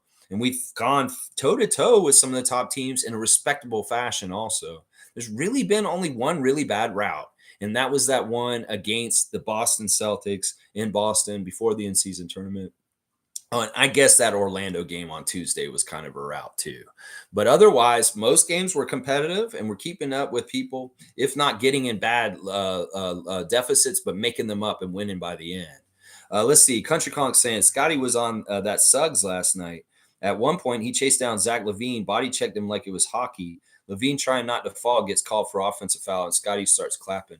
Yeah, that was that full court pressure. And Scotty, like LaVine did hit him. He bammed right into him, and it was an offensive charge right away. And Scotty was very, very excited about it. Yeah, when he plays that peppy energy, he can be very annoying to the other team and very overwhelming. This is more and more what we're going to see Scott become more and more of. And I love it. Seriously, we have not revealed the true Scott completely yet. And we're seeing more and more signs of it, and he's going to get more and more consistent with that energy and using it with purpose and making winning plays. Yeah, we're going to be a dominant team just because Scotty is dominant at both ends. He's going to be dominant in scoring. He's going to get better and better at that. And then the more he understands how much he can impact the defensive end, you don't think he's going to continue to do that? It's insane. It's awesome. And the full court pressure, the dog he's showing in the game with the defensive dedication, that is awesome. And Scotty's going to be so good, man. He's on his way. I don't like that you keep saying that he Suggs, though. I don't like that you keep saying that. I just don't. Because Suggs is a kind of an enemy right now. I really don't like Suggs right now. But yeah, I like that play where you got that offensive charge on LaVine. And that could have gone either way. In some ways, that's Evan and Kevin and Natalie showing respect towards Barnes. Because that's really like LaVine versus Barnes. It could have gone either way. Scotty was kind of dogging him. And yeah, LaVine hit him and Scotty went flying over and Kevin Scott called it. which was awesome. Let's see. G saying, Wayne, I agree. On the court, they're opponents. No need to be polite all the time. There you go. I'm with you on this. I'm very much with you on this, guys, for sure. Carlos saying, OG doing his buddy Healed impression. Yeah, OG's 3-point shooting was absolutely fantastic last night. 5 of 7. We shot pretty good as a team from free throws. Let's look at the team stats real quick. The Bulls shot 51%. We shot 53%. We got one more field goal attempt than them and made two more field goals. So very close on the field goals. The 3-pointers, we made one more three than them. So that makes up some of the difference there. They shot 44%. We shot 33%, but 13 made threes. I like that. We made more threes than them. We got to the line way more than them. And that was really us getting in the paint and making a really trying to get good effort around there. 20 of 27 from the free throw line, 74% from the free throw line. Could have been better, would have been better if Jakob hadn't shot 2 misses right at the end.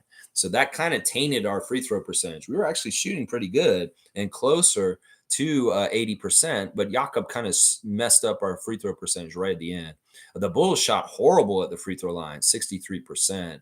And yeah, that's a problem. We out rebounded them, but not by much, 40-37, 32 assists. This Raptors team has some of the highest assist totals in Raptors history. I'm telling you right now, this team is the most passing, sharing Raptors team I've ever seen in my life.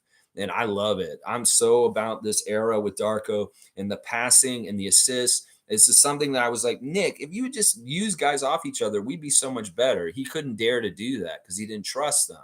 Well, Darko's trusting them. He's starting to get the good stuff because of it. 8 steals to 5 of theirs, 6 blocks for us. That's amazing. 6 blocks is awesome.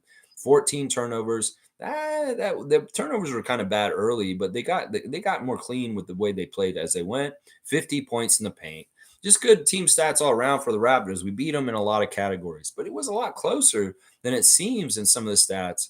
And they did make up the deficit a bit by the end of the game. It's too bad we didn't win by 20, but hey, we won. That's all that matters. Let's see. G saying, and I love DeMar, but part of being dog is seeing everyone as an opponent and not friends on the court. I'm with you on this, guys. I'm with you on this. I'm totally with you on this competitive stuff. I've been a little derisive of the celebrating guys when they come back, like Delano in the Boston game the other night. It's just over and over again. It's like, are we going to celebrate each Canadian every single year, every single time they come through?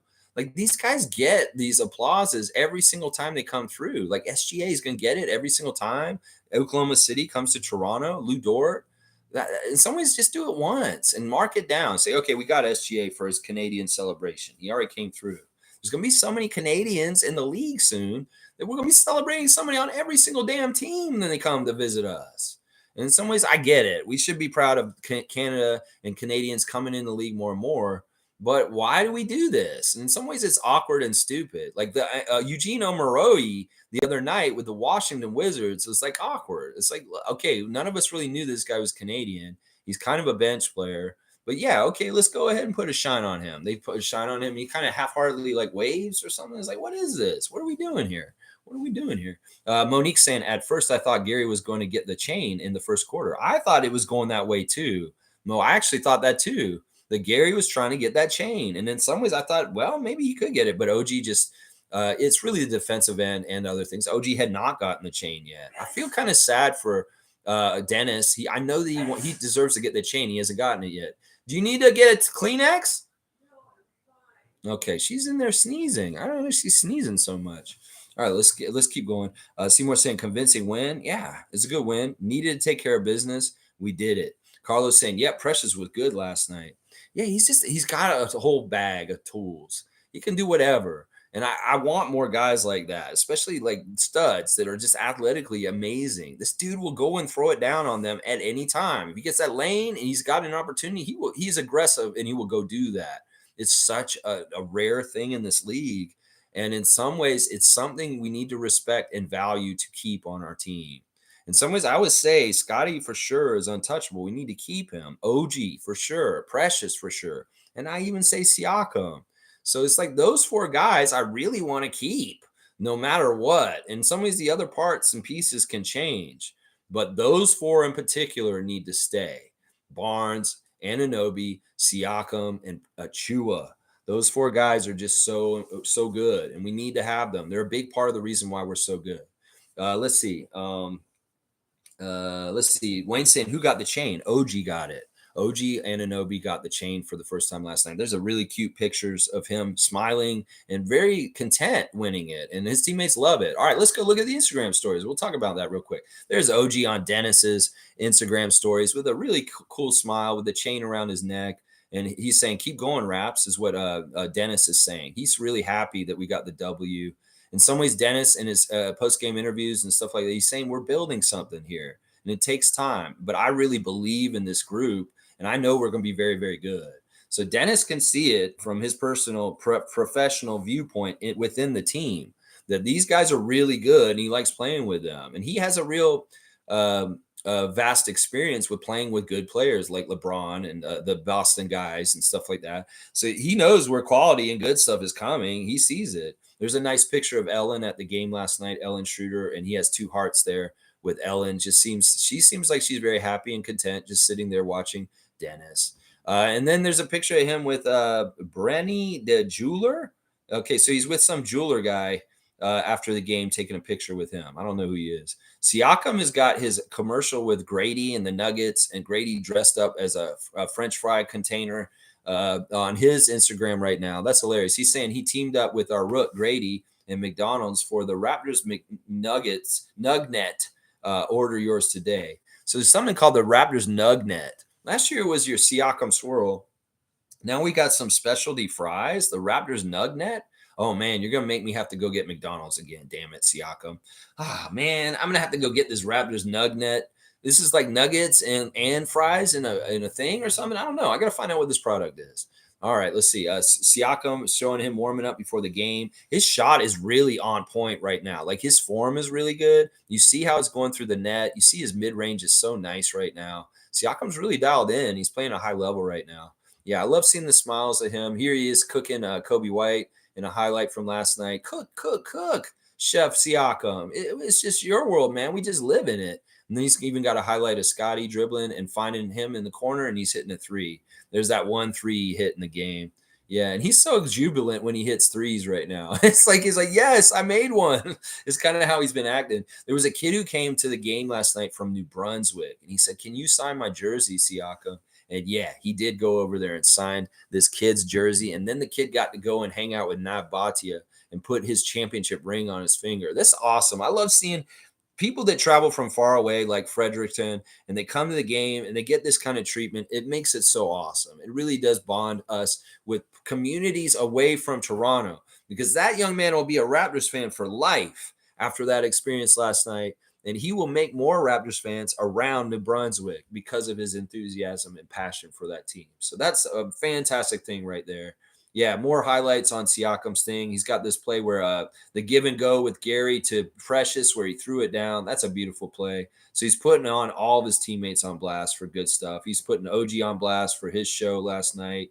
And then there's one more with a buzzer beater shot that he hit at the end of the third quarter.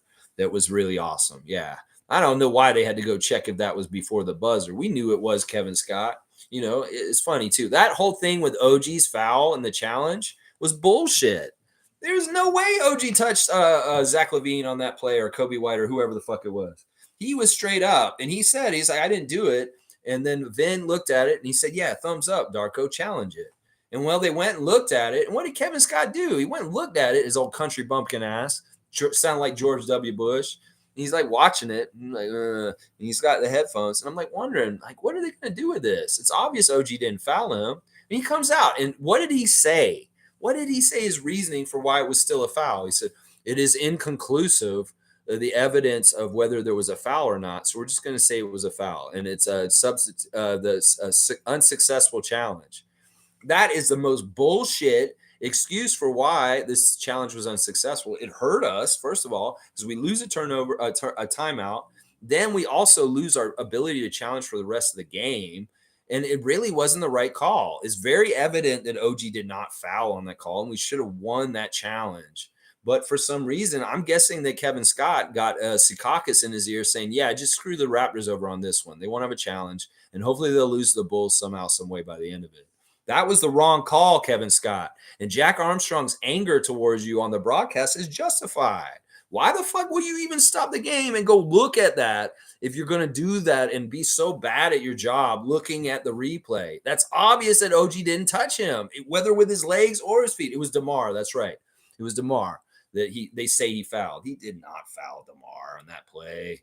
And you fucking crooked ass crazy is inconclusive. Bullshit. You can see it. It's not inconclusive. Just because you can't see OG touch him, well, maybe he didn't touch him. And then it's not inconclusive. It's conclusive that he didn't touch him and it wasn't a foul. That was such bullshit.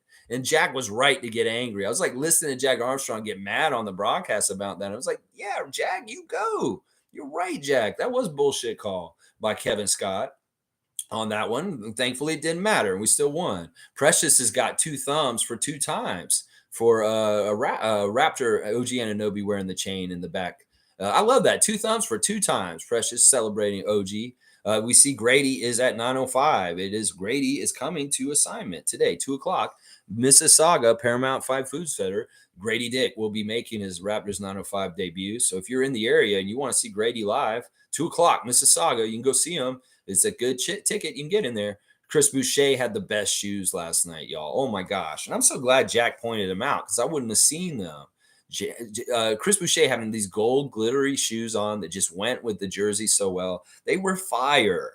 When you see somebody wearing something so cool like that, you get an understanding of why they could have swag. It's like, look at me and my shoes, man. Nobody's stopping me on the court. You know how that is. You go get a new pair of basketball shoes and you go and take them to the court for the first time. You feel a little bit more powerful, a little bit more badass. And that was how Chris was feeling last night with his very sparkly gold shoes last night. They fit the jersey perfectly and the whole look of the whole court and everything. Chris, you looked so awesome with your shoes. This week it's been about your shoes and your hair with me. And man, those shoes were awesome. So we see his shoes in the first picture. And before the game, he shot 6 for 6 from 3 at the top of the key. We see the highlights of that on his Instagram. And then he's got some sort of PlayStation thing where he's getting a whole bunch of custom pieces and building a computer or something. I don't know what's going on with him, but there's some sort of custom computer that he was building himself. I don't know what that company is. It's Gamer Tech Toronto. And let's see. Yeah, I think that's about it. Yeah, don't tune into the new open gym unless you want to be depressed. And tell them how you feel about their depressing ass episode they put out yesterday. There's your Raptors Instagram check for the day. There you go. There you go. Nako's saying when Precious is in his groove, he's real fucking good. He's mostly in his groove. It's just the levels of output are different in different areas. Sometimes he's really, really mostly doing his energy work on defense. Is really about him stopping people and being physical and being a physical, strong person around the basket for us, fighting for rebounds. He has a real nose for the offensive rebounds. You notice that. We put shots up.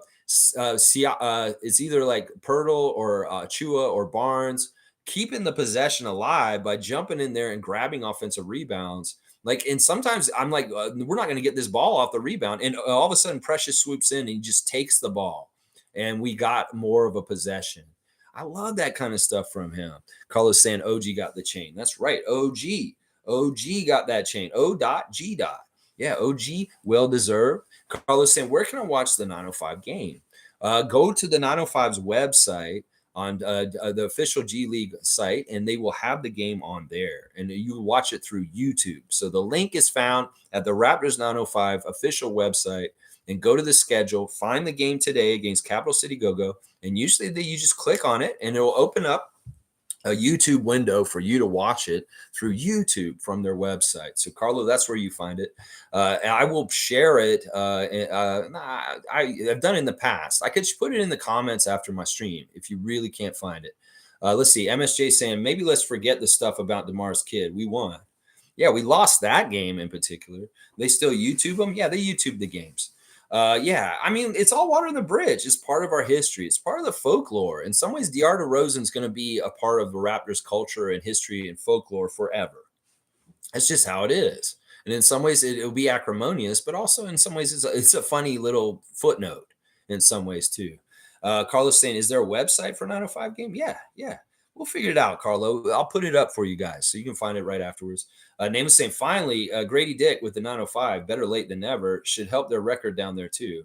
Well, let's see if they win today. They're 0-6. They have not won a single game yet this season. So let's see if Grady effect, the Dick effect, gets them over the hump and they're finally win today. I want to see him get like 30 points today. Seriously.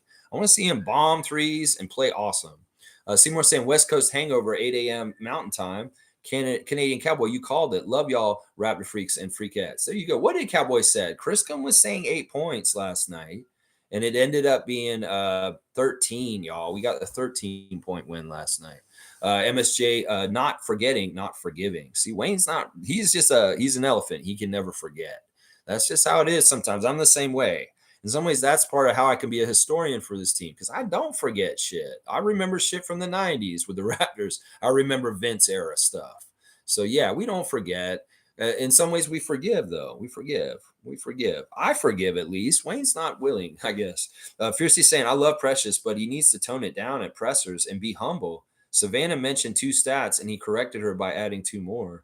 I have no problem with how he talked to Savannah there. That, in some ways, is the swag and the dog that I want. This kid is confident. I won't rain on his parade. In some ways, he's the right kind of cocky. He's not being cocky in a negative, toxic way. He has a strong self belief in himself. And that is the most important thing a player can have. Trust me, Precious is grounded as a person. He very much is. He has older siblings. Trust me. It's the other thing that's like, look, I'd much rather him be like that than being mousy and not into himself or like, I don't know if I can do this. No, I want him to have an unrealistic confidence himself, even if it's unrealistic. I want him to be as that. I get it. I get it. And maybe he did rub some people the wrong way. But listen, he's been maligned and people say weird things about him all the time. He just wants to make sure it's straight and right. Carlos saying, I love this running up games. Hell, if you want to stop it, try and defend. Yeah. I mean, it is what it is.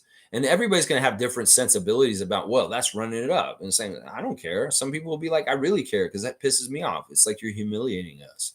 MSJ saying at Wayne, she's a little kid, laugh out loud. Hard to keep a grudge on a little girl who's annoying, laugh out loud. I don't know. She just wanted her dad's team to win. Screaming was all she had to offer. It worked.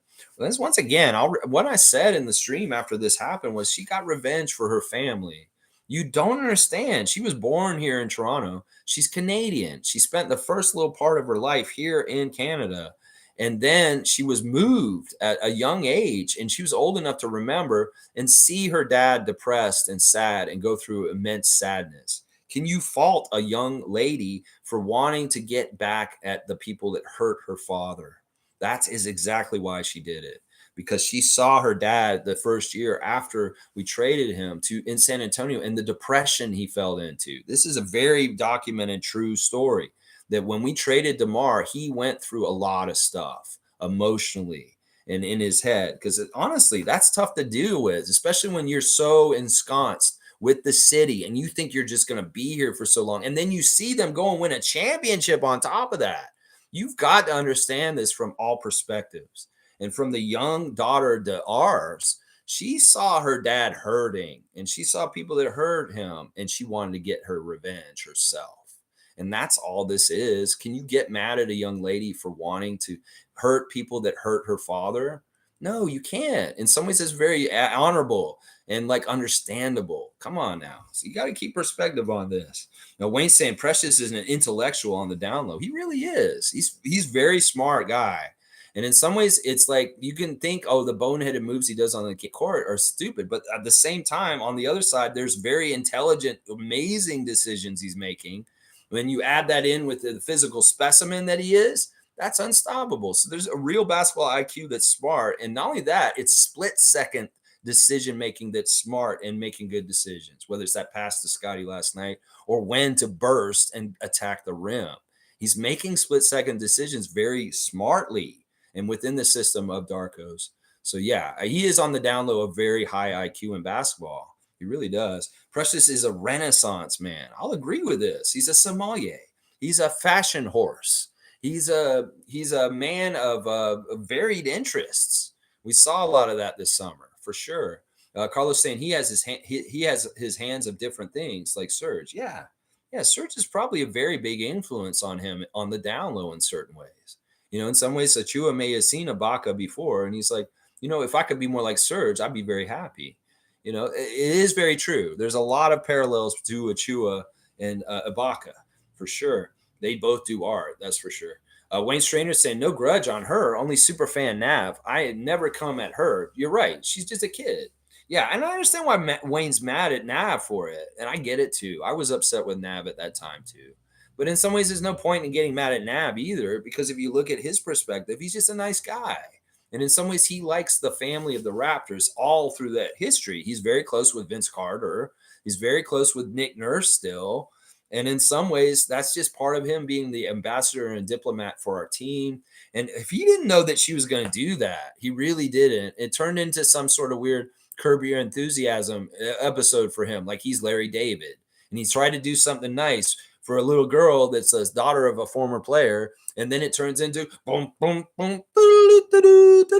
She's like, no, don't do that. It's straight out of a Larry David script for that HBO acclaimed show. Curb Your Enthusiasm. Now Batia tried to do something nice, and dun dun dun. It's like Seinfeld shit. Seriously, it's like a Seinfeld sketch or a storyline for a show, like Putty or something. Putty takes Elaine's daughter to the game, and Elaine's daughter ruins the New Jersey Devils hockey game. It's something like that. It could have been a script from fucking Larry David's head. The DeRozan Nabatia situation. Seriously, and Nabatia was Larry David. No.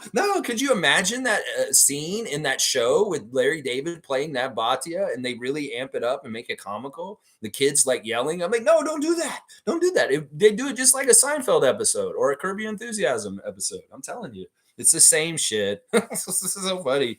All right, let's keep going. Let's see. Nameless is saying, focus on getting his NBA career off the ground first. Maybe Nate Precious should focus on getting his NBA career off the ground first. Listen, he is getting his NBA career off the ground. In some ways, he's been stymied by the Miami Heat his first year. They didn't develop him right. So he's a little behind partly because of that. Now, on this, I will say this, Nameless, this is in our favor. In some ways, if Precious got it all too quickly, all at once, he may not be able to fit into the package with us as far as our budget and our salary cap. So in some ways, we kind of want to wait for Precious's big leap to come after the next contract that we sign with him. And then, boom, if that big leap like Scotty's making right now happens then, this is in our favor. So think about that, my paisan.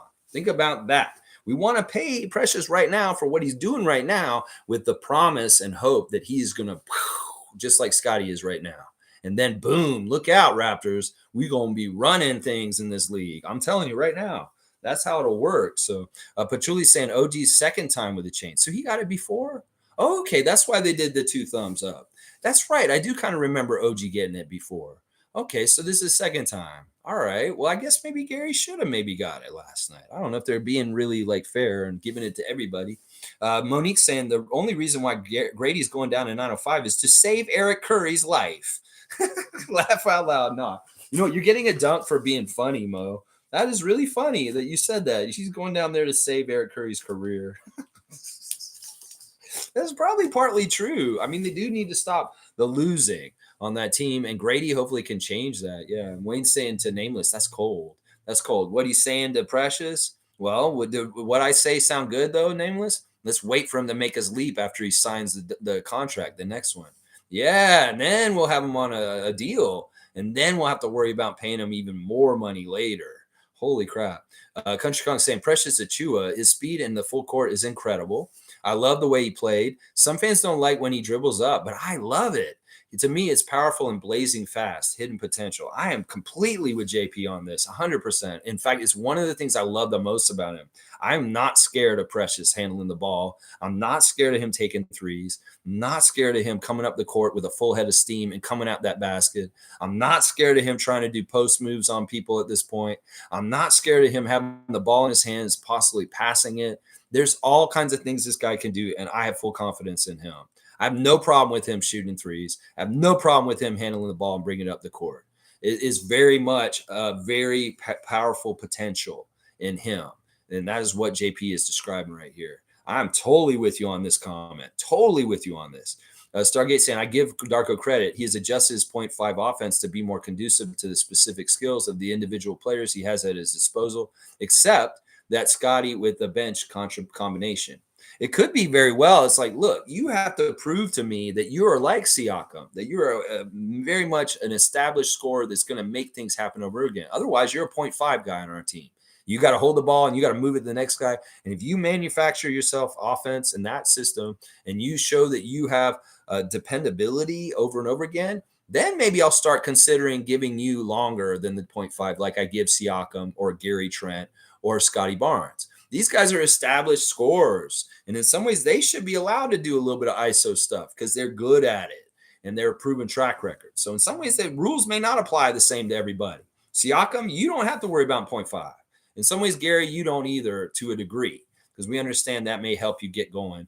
And Scotty, yeah, you can do whatever the fuck you want. We're not going to tell you what to do. But the rest of y'all maybe need to do more 0.5 when you get the ball, put it in the next person. If you're open, shoot it.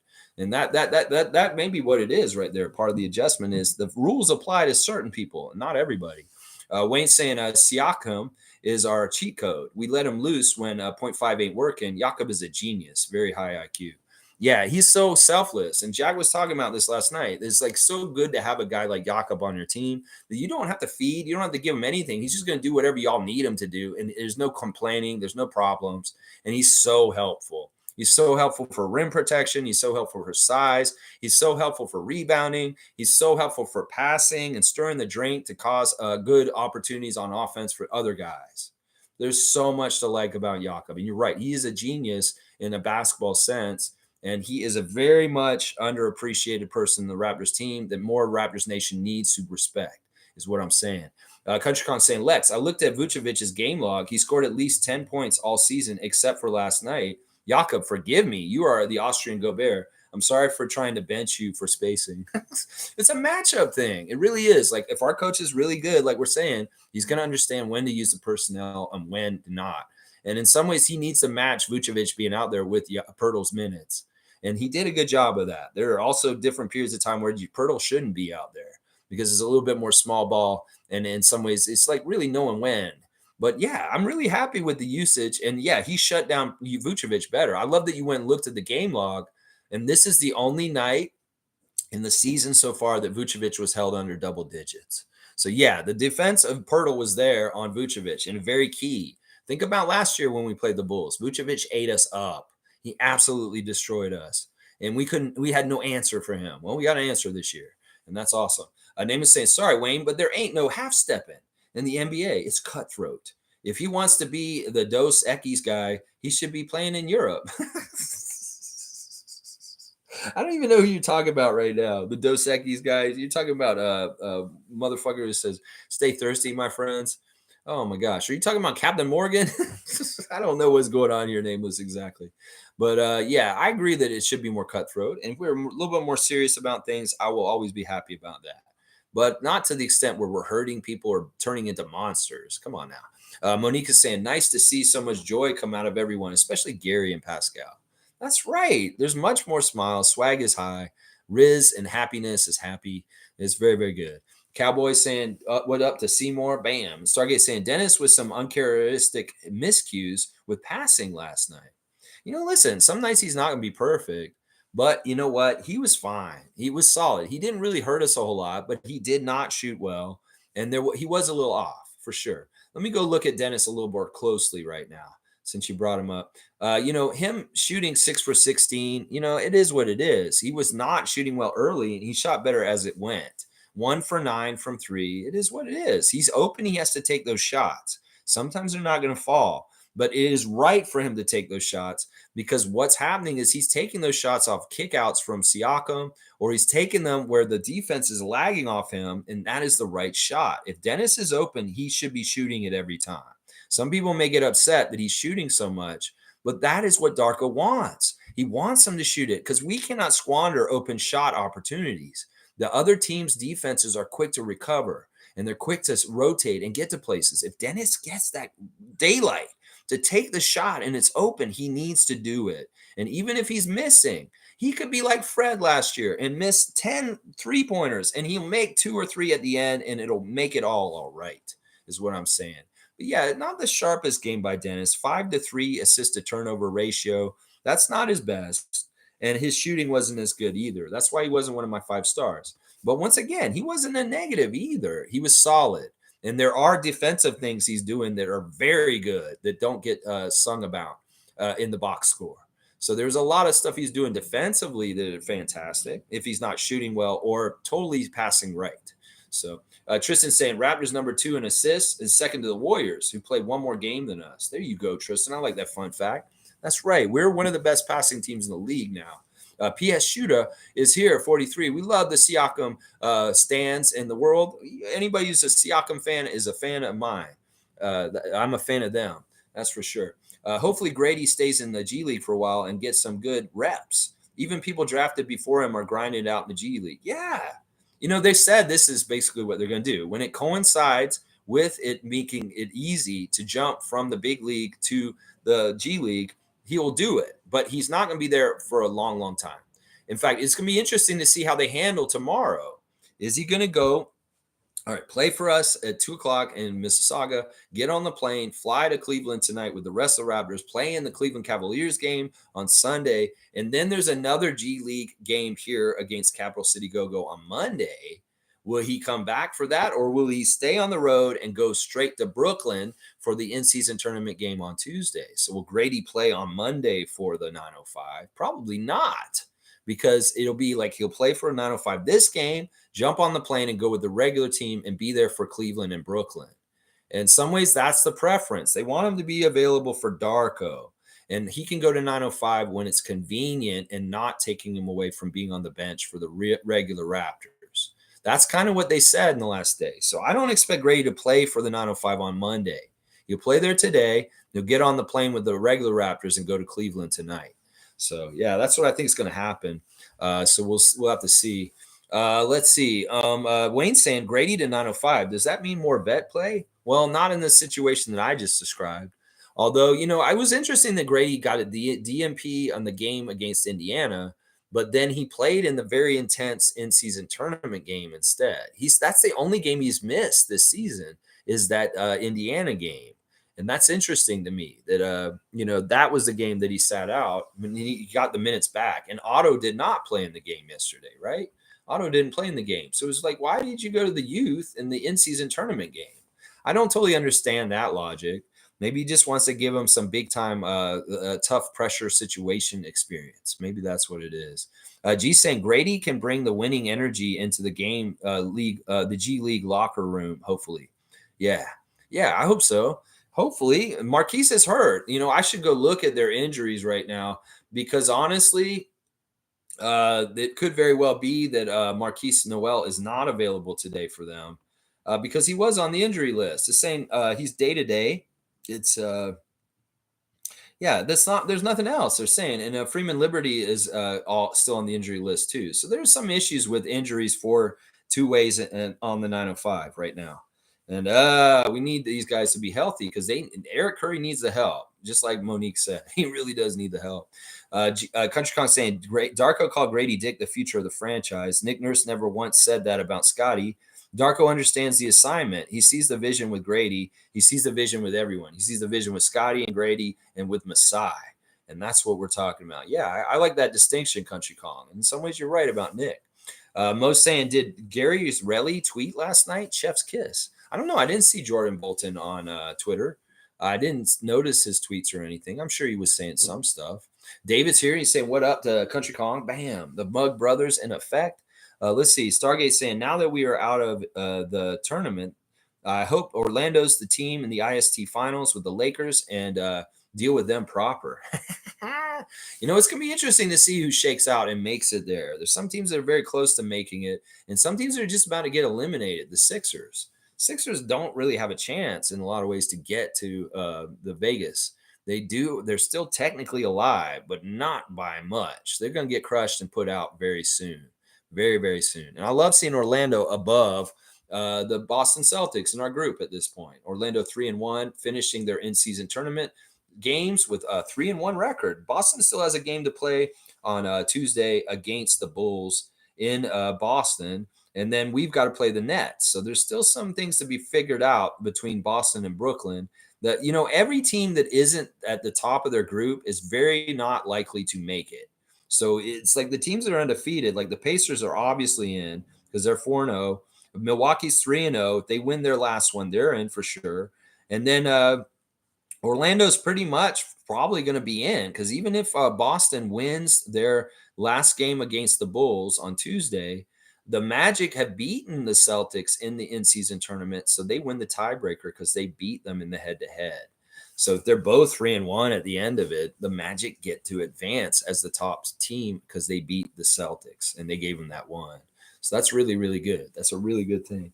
Let's see. MSJ saying at CountryCon, Grady is basically the next one up, but I think they need to shave his hair off at the 905 as he's annoyingly is always fixing it. It's like a distraction. Cut it all off until he's 40% from three. Don't do that to that young man. Soon enough, this might happen to him. So come on, man. Let the man have his hair. Maybe he's a little shaggy around the eyes and needs to just push it out of the way a little bit. Maybe there's a little bit of it. You want to come and hang out or something? No. Is it because it's 2 hours? I'm just giving you all right. She's saying it's 2 hours. She wants me to cut off. All right. You don't have to cut off. I'm just informing. Okay. All right. She's here to visit me right now. And I shouldn't ignore her. That's for sure. All right. Yeah, I don't think Grady should cut his hair. He can do whatever he wants. Come on. It's at some point he'll look like me probably, and we don't want him to get to that too soon. Dana was saying my section was so loud with the boos when he shot his free throws. Good stuff. So you were really getting on DeMar when he's shooting his free throws. That's awesome. What section were you in, Dana? Please write it in if you're still here. G saying P Shooter, true, but at this point, I have more faith in Grady to bring some energy. Let's see what happens when 905 is more healthy. I just want to see them win. They got to get something going good. Eric Curry's in trouble. Carlos saying, coming in the game, Chicago has the top 9 defense, so we technically passed some kind of test. Yeah, so they did have a pretty good defense, but not really. I don't think they're a very good defensive team. They really aren't. I don't know. It's weird. They're different on different nights. They were better the first time we played them. That's for sure. Dana booed. That's right. That's good. And David likes that. He's dapping Dana for that. PS Shooter's saying, true. Let's wait and see, but I have zero faith in the 905 coach. I do too. I'd fire him today. If it was up to me, I would fire him today and put somebody that Darko wants in that position. In some ways, Eric has no connection to Darko from before. In some ways, we're wasting our time with him being down there. We need somebody who's more in tune with Darko because they have an experience working with him for a long time. I don't care about being a development league for coaches. It's a development league for players. And I get it. Y'all try and develop every position, profession around the G League. The announcers, the interviewers, the referees, the timekeepers, the coaches, the players. But let's stop developing the coaches. We need a guy who knows what he's doing down there, coaching those youngsters. And that's how you get the development going right, Masai. You need to fire Eric Curry and get a long-standing good coach, a long-time coach that really knows what they're doing. If you could get Jack Armstrong to coach the 905, that would be smart. That would be smart. Get Leo Routens to coach the 905. That would be smart. These are proven guys who've coached before, and they know their shit. And in some ways, that's what you need. You need a coach that knows what they're doing. And when you have a coach that's developing himself, he's not teaching any of those players jack shit. And you're wasting your time spinning your wheels down there. That's what I've learned from Eric Curry experience. You need to get a coach that knows what they're doing so they can actually teach and coach and develop these guys down there. Otherwise, we're wasting our time. Wasting our time down there. Country Con saying at MSJ, 100% Grady has to earn his hair. Really? Is it like this, guys? Monique saying at Carlo, Gary didn't tweet that his rally means friends. Jordan Bolton always tweets rally. Yeah, we're talking about King Bolton. I didn't notice any of his tweets, but I wasn't as active on Twitter last night during the game. And maybe I did see something. I don't know. I'll go look afterwards. Carlos saying, oh, I see. What did he say? I don't know what he said. I don't know if Jordan may have said something that's so good to see Gary finally making shots. That's usually what he says. He says something like, oh, good to see Relly finally feasting or eating because he hasn't had a good year so far. So King Bolton can't be like too high and mighty on Twitter about Gary Trent right now. Let's see. MSJ saying at Country Kong, I am not wrong. The IST money is on the line. IST's night's all right for fighting. Okay, it's Saturday night tonight. Last night was Friday. Elton John. Okay, then. All right, MSJ. We can all have different opinions on this. That's fine. Nameless is saying people say we have a rookie coach, but don't realize we have a champion right next to him in Jama. It's not. Listen, even though Darko's a rookie coach, he doesn't act like one. He doesn't seem like one. Does he feel like a rookie coach, a guy who just started his NBA head coaching career? No, he doesn't. And partly it's because of so long of being an assistant coach in the league. And partly it's because of his very vast experience being a head coach over in Europe, in Spain, in Serbia.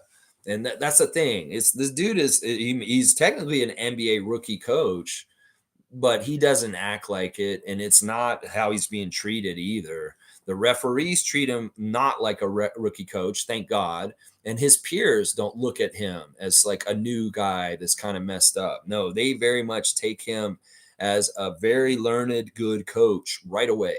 Right away. I mean, he's beating guys like Popovich. He's beating his guys he worked with before, Donovan, Monty, and Popovich. He's got wins on all three of those guys now. Yeah, Jama is a winner. Yeah, he's a winning coach from Golden State and also with us from before. Let's see. G saying, what was Levine talking to Darko about? They were having a full on conversation. I don't know. There were a lot of little conversations going on out there in different places. They were kind of interesting. There was some extra chit chat in different places and around. Dennis talked about him and Halliburton from the other night and what was going on there. In some ways, there was a lot of shit talking going on. That's why Dennis pointed at him and laughed at him. He talked about it on the Raptors show with Will Lou straight up about trash talk in the league and how people are talking out there. And there's a lot of things going on out there that we don't realize as far as shit talk. And there's going to be a little bit of shit talk. And maybe you're just seeing some Zach LaVine shit talk at that point. Let's see. Wayne saying Lex takes up for DeMar, no problem, but not his actions last night and protecting no damn code. He needs to take this loss respectfully. Bye. Malachi has always worked hard. No secret. We want to see it. Well, I didn't know to the lengths that he's a leader behind the scenes as far as trying to put dog and winning attitude in other guys. And I appreciate that from him. In some ways, he's stepping up and taking things that Fred would do in the past in his absence. And I like that. We can differ on this, Wayne. You're being very hard line about this. In some ways, I am very much a DeRozan apologist, and I always will be. And it's just how it is. Country Kong saying at MSJ, I hear you. He definitely leads the NBA in hair adjustments, but he seems like the kind of guy who needs to look good to play good. I'm excited for his triumphant and bald return to the 905. Well, he's never been on the 905, so there's no return. This will be his debut and his first show up. So it's not a return. I don't like this, guys. Let the young man have his hair. Just let him have his hair. In some ways, it's like he's better with hair. Trust me. It's better for marketing. It's better for a McDonald's commercial. Trust me. Just don't sell fries. I'm telling you. Don't sell fries. And you don't want to do that. Seriously. Just let him have his hair. I know y'all being tongue-in-cheek. Stargate saying, isn't Randy in charge of Open Gym this season? If he is, you're fucking up, Randy Urban. You're fucking up. Urban Brothers, y'all need to get your shit together. Whoever's in charge of Open Gym this year, fuck, man. We need something different. And realize this is an advertisement for y'all to sell tickets to games. And if you put out more episodes like you did yesterday, you're going to have less people coming to games because of the bullshit you're putting out. And what is the purpose of Open Gym? To show that the Toronto Raptors are an attractive product that people should buy for. You didn't do that yesterday. You showed it losing and a losing culture, and you made it really look bad and dire. Who the fuck's going to want to go to a game after they watch your Open Gym episode yesterday? Seriously. Who's going to want to fucking go to the game, Randy, if you're in charge of that? Let's see. Nako's saying, I felt like Zach was chatting with a few of our guys. Zach seemed pretty chummy with all our guys, if you ask me. Well, you hear what OG said about him in the after-game press interview, that Zach is really good player. He's really, really good. We played him really hard. We tried to stop him, but we couldn't. In some ways, when you get in that zone and you hit a couple of shots like he did with guys' hands in their faces, Precious played him really well and still shot over him, made it. You can talk shit, and that gives you license. Because, look, they're doing their very best, and he's going against some of the best defenders in the league, Anunoby, Achua, and Barnes, and he still scores over them. Yeah, that gives you license to talk shit and run your mouth. Yeah, but that also gives us license as a team to collectively try and beat your ass and get the win over you still. So it's all part of it. It's all a part of it. Yeah, Zach was talking trash because he was on fire and he had the right. Kevin Thompson's here. Good to see a new name in the chat. We are here every morning at 9:30 talking about the Raptors. And this morning we're doing a reaction to the Chicago game last night. And tomorrow we'll do a preview for the Cleveland Cavaliers game. So I hope you'll join us again tomorrow at 9:30. Kevin's saying Levine scored like 36. We could use that. I know, like people were saying, that's an audition to be on our team. The way he scores so unconsciously is awesome. But at what price? And what price on the defensive end? Those are the things we're wondering about, Kevin. It's like, sure, if we could just get his offense, that'd be great. But it's a whole package thing. He makes as much money as Siakam almost. So if you think about that trade that we got to make, what do we have to give up to match the money for Levine?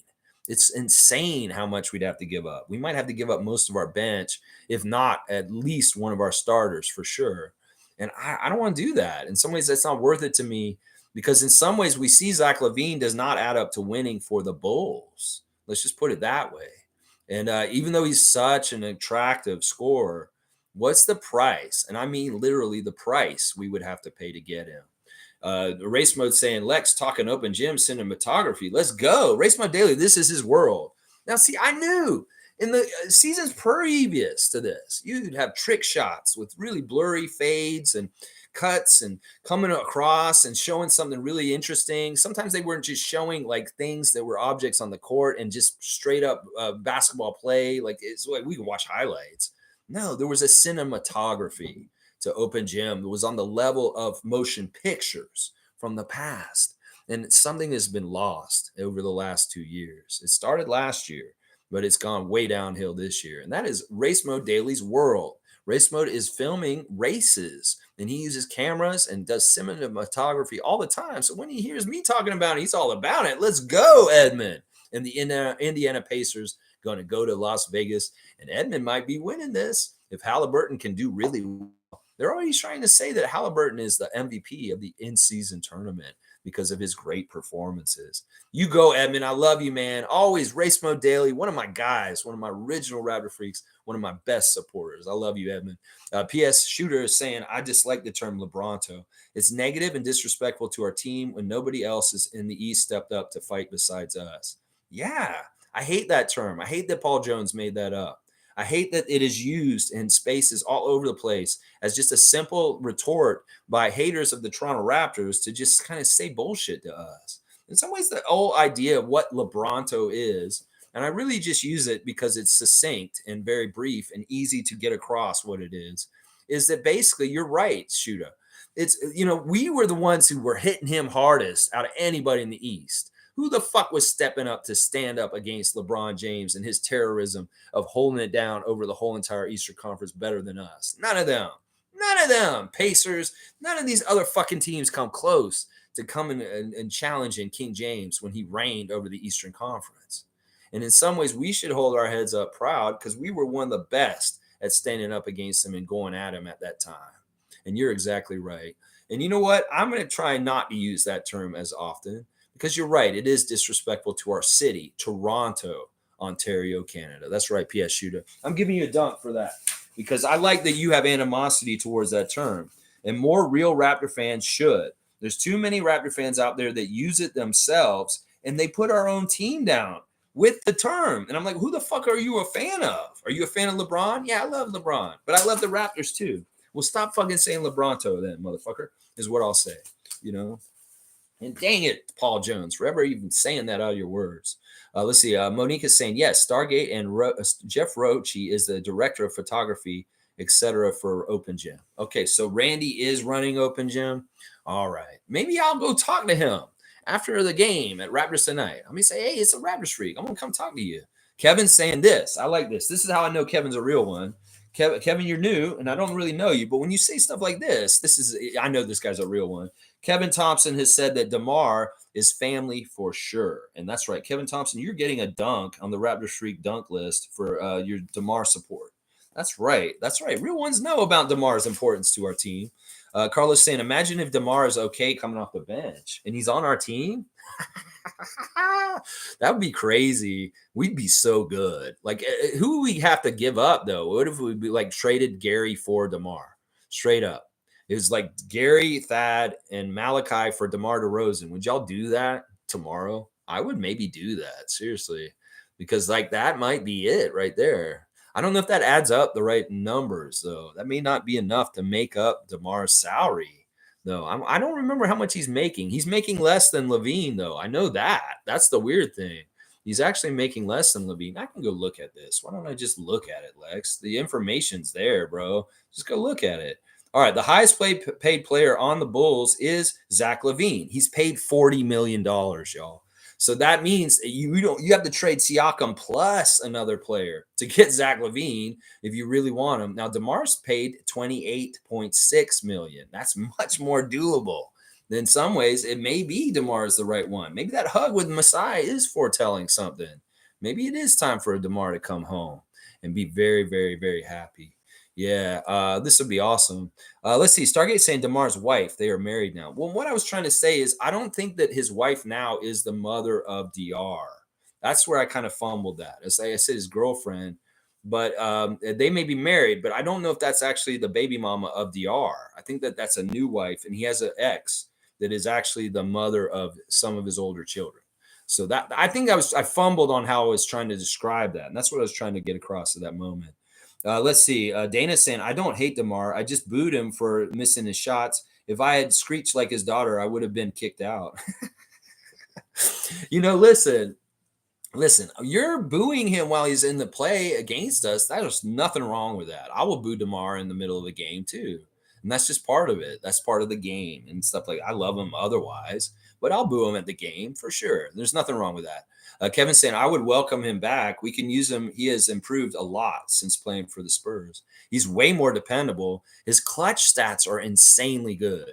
He's one of the best clutch players in the league at this point. Like, if they are close and they can win the game, that's the problem. The Bulls are never close in games. So that DeMar can go out there and carry them home by making huge baskets at the end.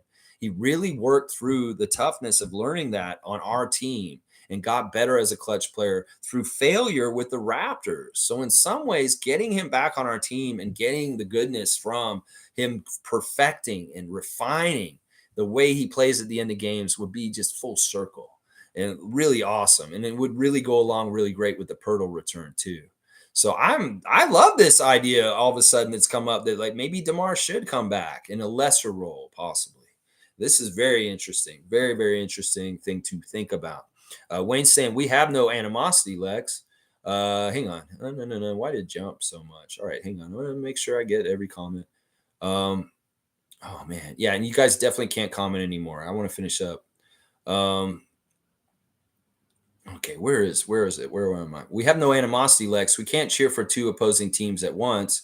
Not possible to want Raptors to win and cheer for a former player at the same time. Never seen a team liking an opponent win.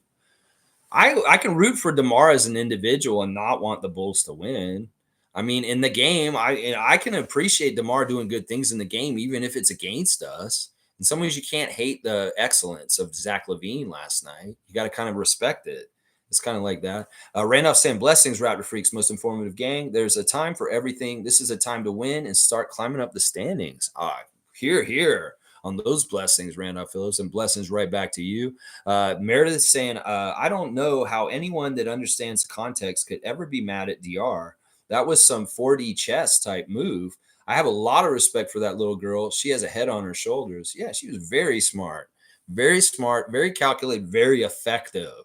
That's what I'm saying. You can't hate what she did. She made an impact in an NBA game, and she's just a kid.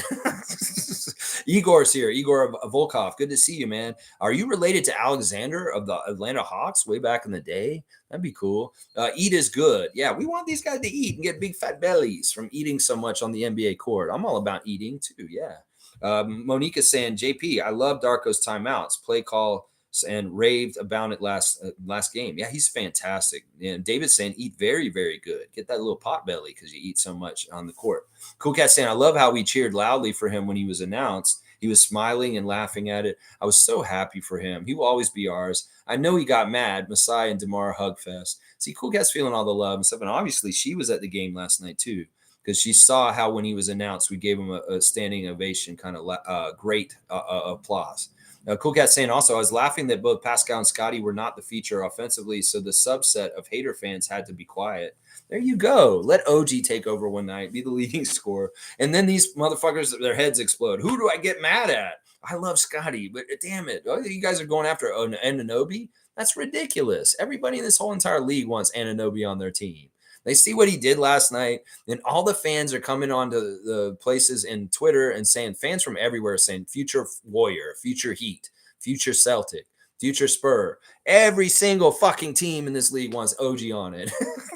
So all the fans are coming in saying he's coming to our team next. He's coming to our team next. Yeah, you think Masai's going to let him leave Toronto? No, he ain't. He didn't trade him already. You think he's going anywhere? No. If he loves being in Toronto and we pay him the right amount, he's staying right here in that Raptors red. So you guys can lust over Anunoby all you want. You ain't getting his two-way excellence. No, you ain't. Yeah, I love it. I love it. Yeah. Let's see. Trevor's saying, my wife said he's a great coach because that's what great coaches do. Call timeouts. They have to use their powers to help their team have the best chance to win. And Darko's doing that. Kevin's asking, are we making the playoffs this year? And Nameless said very simply, yes. I do think so too. I think that like we're weird. We're a mystery team. In some ways, we're like a mystery box. You open it up, maybe you get shit in it. It's not very good. Sometimes you get some really badass things in it. And in some ways, we're a really good mystery box. You go open it up, and then be like, holy shit, this is way better what's in here than I thought it would be. You guys ever get these things? Like some people have subscriptions to get mystery boxes in their house sent to them. It's just like getting free thing, or not free. They pay for it, but it comes and it's just full of really cool things they like. There's some companies that do this right now. I feel like our mystery box is full of premium, awesome quality content that nobody understands yet, and they're going to get it revealed more and more as the season goes on. So yes, Kevin, I think we're going to be a straight up playoff team, and we're not even going to be dealing with the play-in this year. We learned our lesson, and we get it going. We get up above 500 high enough, we will miss the play-in, and we will be in the playoffs straight up. And I believe in this. In fact, we were saying this at the beginning of the year, that we think we're going to be top 6. Some of us were predicting top 4 by the end of the year. It may be a stretch for that, but I'm going to say we will be in the playoffs proper. That's my prediction right now, Kevin. Let's see. Name was saying just been a rough month because the league was trying to sink us like a Noah's Ark, but we stayed afloat. Yeah, sink us. You were going to say sink us with bad shit. Horrible, crazy schedule. It's very, very tough, and we went through the fire, and we're stronger for it. Kevin's saying Boston, Milwaukee, the Sixers, Cleveland, Miami, and Toronto. That's the order Kevin has. Probably 6 seeds. See, Kevin's he's right around where I'm at, too. You're a great addition. I'm glad you're here for the first time, Kevin. You're a great addition to the chat so far. Yeah, I would say this. 6 seeds is probably realistic. If I really want them to really achieve, I would say top 4, but it may not be likely. We'll have to see. Really, we'll have to see how far Philly and Boston and Milwaukee sprint out ahead of everybody. You know, Orlando should be in your list too. In fact, I might take either Cleveland or Miami out of there and put Orlando up there instead, just because they're really showing something right now. They really are. Nameless is saying we're only like 4 games out of first place. Yeah, it's so early and it's so close up, everything in the standings. There's a lot of different directions all these teams can be going in. And don't be surprised if we start going up. Seriously. Kevin's saying as the season progresses, that's what I meant. Yeah, I believe that. I believe what you're saying. I really do. Name is saying there's a few frauds ahead of us right now. The teams that we're playing coming up, some of them, yeah, I think Cleveland maybe it's going to be weird. I really want to see what Cleveland's like tomorrow. There's somebody we need to find out about and see and test against us in the way we are now. Because in some ways, we can't look at what we've done against them in recent years. It's not the same team we got right now. And in some ways, we need to go test the new Darko team against the Cavs and see where they're at right now. They're weird because they've got Strus and Niang. And those guys are weird on that team all of a sudden with that mix of what they already had before. I'll do the full preview tomorrow, and I'll have everything pertinent to the game tomorrow at 9:30 tomorrow morning. And we'll talk about Cleveland then more.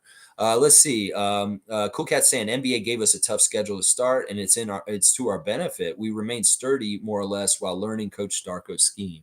If we put it to the test against premium defensive teams like Boston And we did okay. There was some, there's definitely work in progress, and it's promising. That's what I'll say. It's promising what's happening. Wayne's also saying we won last night and we were celebrating. Our team played hard and put his histrionics on former players' contributions on the back burner. Our guys are really nice guys. We love DeMar, just not in games. That's right. OG's trying to stop him. OG and DeMar are very close. They love each other, but OG's still trying to stop DeMar at all costs. And that's the important part of competition. G saying DeMar's quote was, they were telling Pascal to shoot. He is not pissed at Siakam. This tournament is going to bring out disrespect, and I think I like it. That's not the way I thought your comment would turn to, G, when you start saying, I think this tournament is going to bring out disrespect, and I think I like it. That's hilarious. G, you're getting a dunk for that, because in some ways that's not totally your character from what I know you over the years, is that you're kind of like, I like this. That's funny. Let's see. Nameless is saying, I think this whole in-season tournament is a gimmick. Really cheapens the league. Oh my gosh, Nameless, man, you've been so negative lately. I love you, bro. This is good for the league. The revenues and the viewership is up, and it's good for the league, and it's here to stay. In some ways, I get what you're saying. I don't know if it cheapens the league. In some ways, it made it more expensive, honestly. Wayne's saying Alvin Williams said before we're too nice and should refrain from celebrating opponents on our court. See, Alvin has the same opinion as Wayne. There you go. David, do you like Alvin more now that you hear he has the same opinion as you and Wayne on the celebrating opponents issue? There you go. Name was saying just one more tool of manipulation. You're giving additional incentives to the league for manipulation. This is true. And this is something I worry about, Nameless. In some ways, they had to go over the schedule way more carefully to interlay it with the in-season tournament in it. And that, if they're really looking at the nuts and bolts of the season, really going over it, well, they can really fine tune how they fuck us over with the schedule makers. And in some ways, I'm thinking this is part of the reason why our schedule is so diabolically crazy this year, is because to make the in-season tournament work, they had to really fine tune this season this year. And in some ways, they're looking at everybody's schedule, all 30 teams, looking at every single little thing about it. And when they notice things about the Raptors schedule, they're like, oh, this is good. This is good. They could even think about things like American Thanksgiving being in the middle of this week and planning in-season tournament games right around it. That's not fair to us in a way, because the Lakers played all of their in-season tournament games before Thanksgiving happened. So they're already done and they're free to celebrate American Thanksgiving with their family. Meanwhile, some of our players have an in-season tournament game the very next day after Thanksgiving. And in some ways, Thanksgiving can be a mess up for you because you eat too much turkey. So I'm just saying there's little nefarious things they could do. And I'm with Nameless on this. He's negative a lot today, but he's exactly right on this with his eyes wide open as far as the in-season tournament will allow the NBA to have further manipulation of different little weird things. And that's why we got to watch with our eyes wide open. Igor's saying, Dushka own many yak, but no one played basketball. Okay, I like that. I'm going to give you a dunk because that is totally not making sense to me, but I don't mind. I like it. It's just different. You're talking about yak, like the yak on the court? We got a yak. Yeah, we had a yak last year, and it pooped on a beach. And these cops came, Officer Foster and Officer Brothers, and they wanted to arrest the Raptor because he had a big yak pooping on the beach. Mascot matchup 2023. Let's see. Name saying, I hope this in-season tournament is one and done. See, he's a hater. It's not going to be. It's wildly successful. And it's going to be here to stay. That's why I'm saying this is a big deal. We got our first ever franchise in-season tournament game last night. We're going to win that in-season tournament someday, Nameless. It's going to be fun. Coquette saying, OG got the chain twice now. Happy's back in form after injury. I'm surprised he got it twice, but it's right. Dana's saying, if you get a 20 nuggets, you get the nugget box. Is that what it is? The whole nugget thing with Siakam and Grady? You get 20 nuggets, you get the nugget box. Is that they have a Nugget Funko set right now for the champion Nuggets right now? That's pretty cool. Let's see. G saying Sherman said when they started playoff style tournaments in golf and Tiger won the first two, putting him on the map. LeBron wants to win this for his legacy. Players want the money and the title. Yeah, see, that's what I'm saying. If they script write this shit for the Lakers to win this thing, it's all so fake in some ways. And I'll say that. I'll say that on this channel. If it conveniently turns out that the Los Angeles Lakers win this first ever in-season tournament, you'll know it's rigged. You'll know it's rigged. Paul B saying, great team win last night. I think we really broke the Bulls franchise. Their fans are irate with their team last night. Trade DeMar as their narrative. It is what it is. They're in a bad place already. This is a sink or swim league. And if you can't swim, you're going to sink. And it's sadly just how it is. In some ways, I feel bad for DeMar personally, but I don't feel bad for the Bulls franchise. That's for damn sure. Name is saying entirely egocentric. It's not for the fans. You're talking about the in-season tournament. It's for money. We know this is for more money. It's for viewership to go up in November because nobody's watching it because of football and college football. There's all these distractions away from the NBA. Well, the NBA makes something shiny and new and interesting, and boom, viewership is up at this time of year when it would be normally down. So it's hugely successful from the money wise. Nameless, let's not get twisted. We know what the whole reason the NBA does anything is. It's that. Wayne saying, I wanted us to be contenders in the in-season tournament. Why not? I want our guys to earn more money and gain tremendous accolades. Plus, it pisses off the league and Ted Rogers Jr. Yeah, Ed Rogers gets pissed when we. Yeah, I wanted them to do well too, but we weren't set up for it. And in some ways, we're in a discovery zone. Now, if we're better next year at this time, we're in the in-season tournament, we may do way better in it next year. It's the early Darko era. And in some ways, we're not ready for the in-season tournament with learning Darko's system. Next year, we got it more down. Maybe we give this thing a better go. And I'm sure Darko will give the gravity and the importance of these in-season tournament games to his team and make them understand just how much he wants to win it. Name is saying it's a money grab for the league. It's exactly right. Paul B saying those 905 games need some better lighting and high-definition cameras. There you go. We're getting all technical today between Edmund and Paul, both people who have backgrounds in filming things. Yes. Wayne saying Harper and Noel need more bling. I want it for them next year, I guess. We'll have to see. Ron Harper Jr., this is a year you need to make something of yourself. Marquise Noel, you have more time. But Ron, the clock is ticking.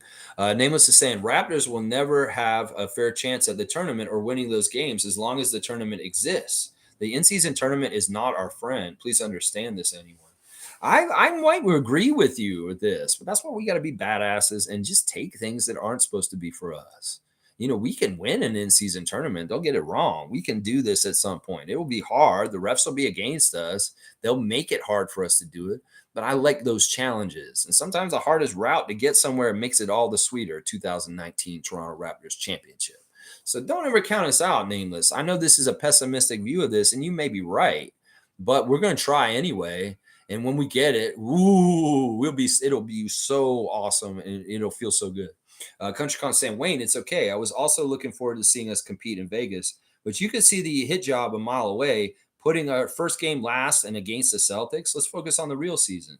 Yeah, that's one game out of 82. It just happened to be an IST game, and it mattered to our 82 game schedule. And that is where I care about right now. We're not in the in-season tournament anymore. These games still matter. We need to beat Brooklyn on Tuesday still, because that goes towards our record and whether we're above 500 or not. Let's see. Wayne saying, yep, got it. Nameless is saying, believing the Raptors will ever appear in Vegas, let alone winning it, is a pipe dream. Come on, Nameless. You can't defeat yourself before you even tried. In some ways, this is why I made this channel, is to help people like you that are being pessimistic see the light. So, yeah, you know what? You can believe that, and that's fine, but I'm going to believe otherwise.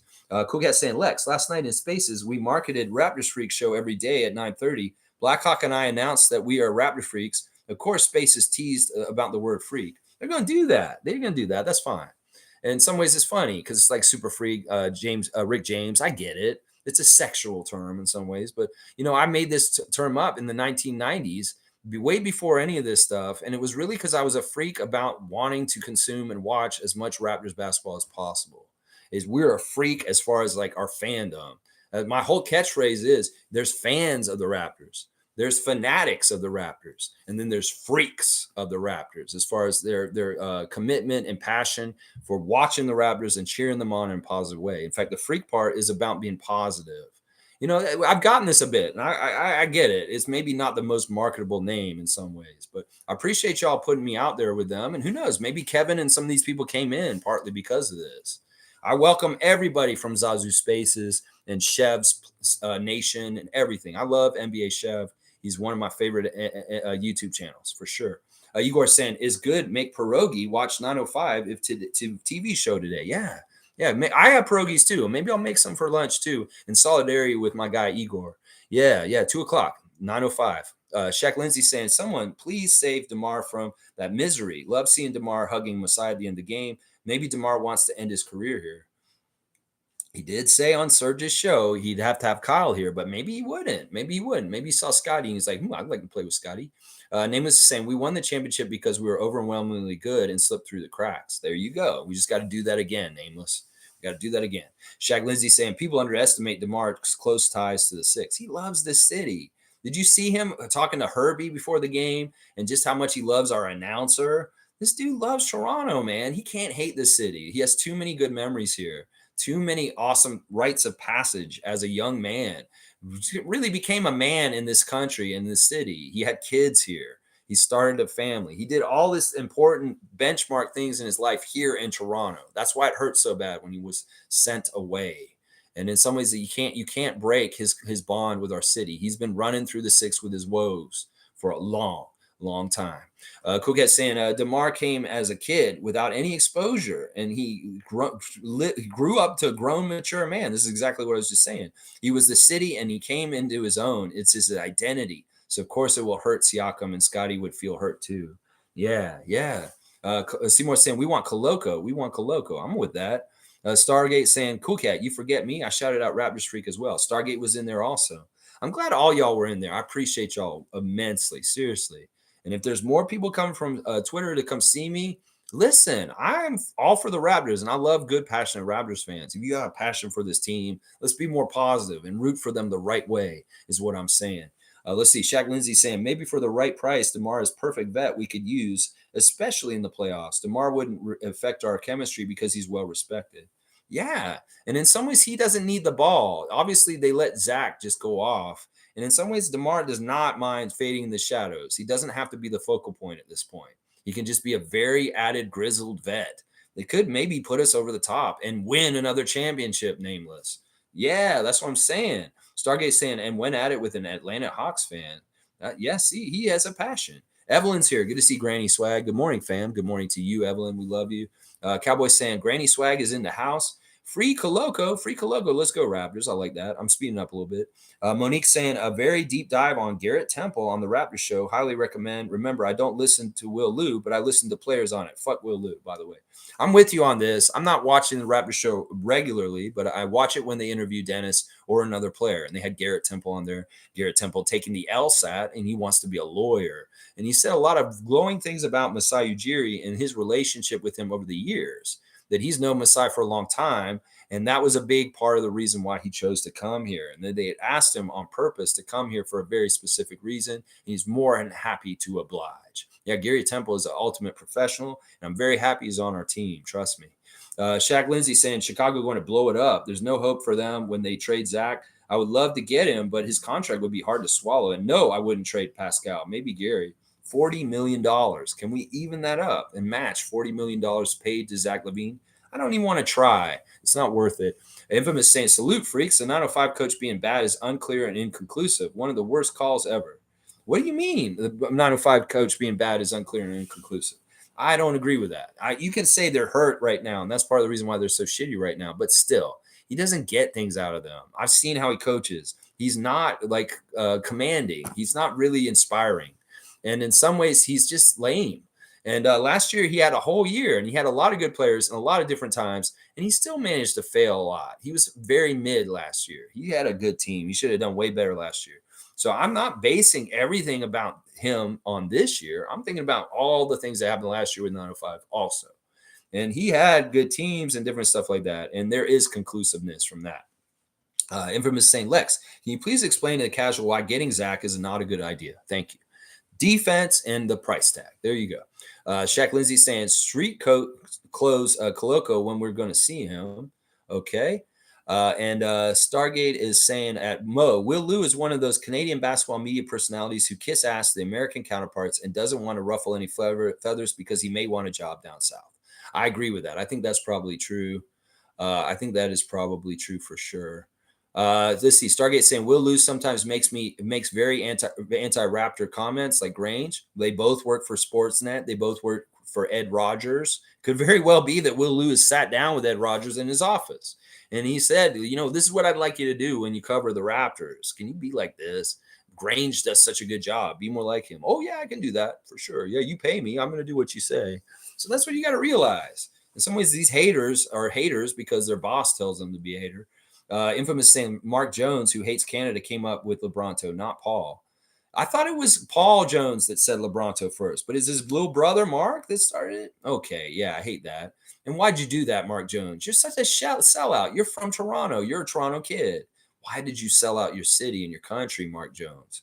Oh, well, at least Alvin Williams did the reverse in our favor. So, yeah. Let's see.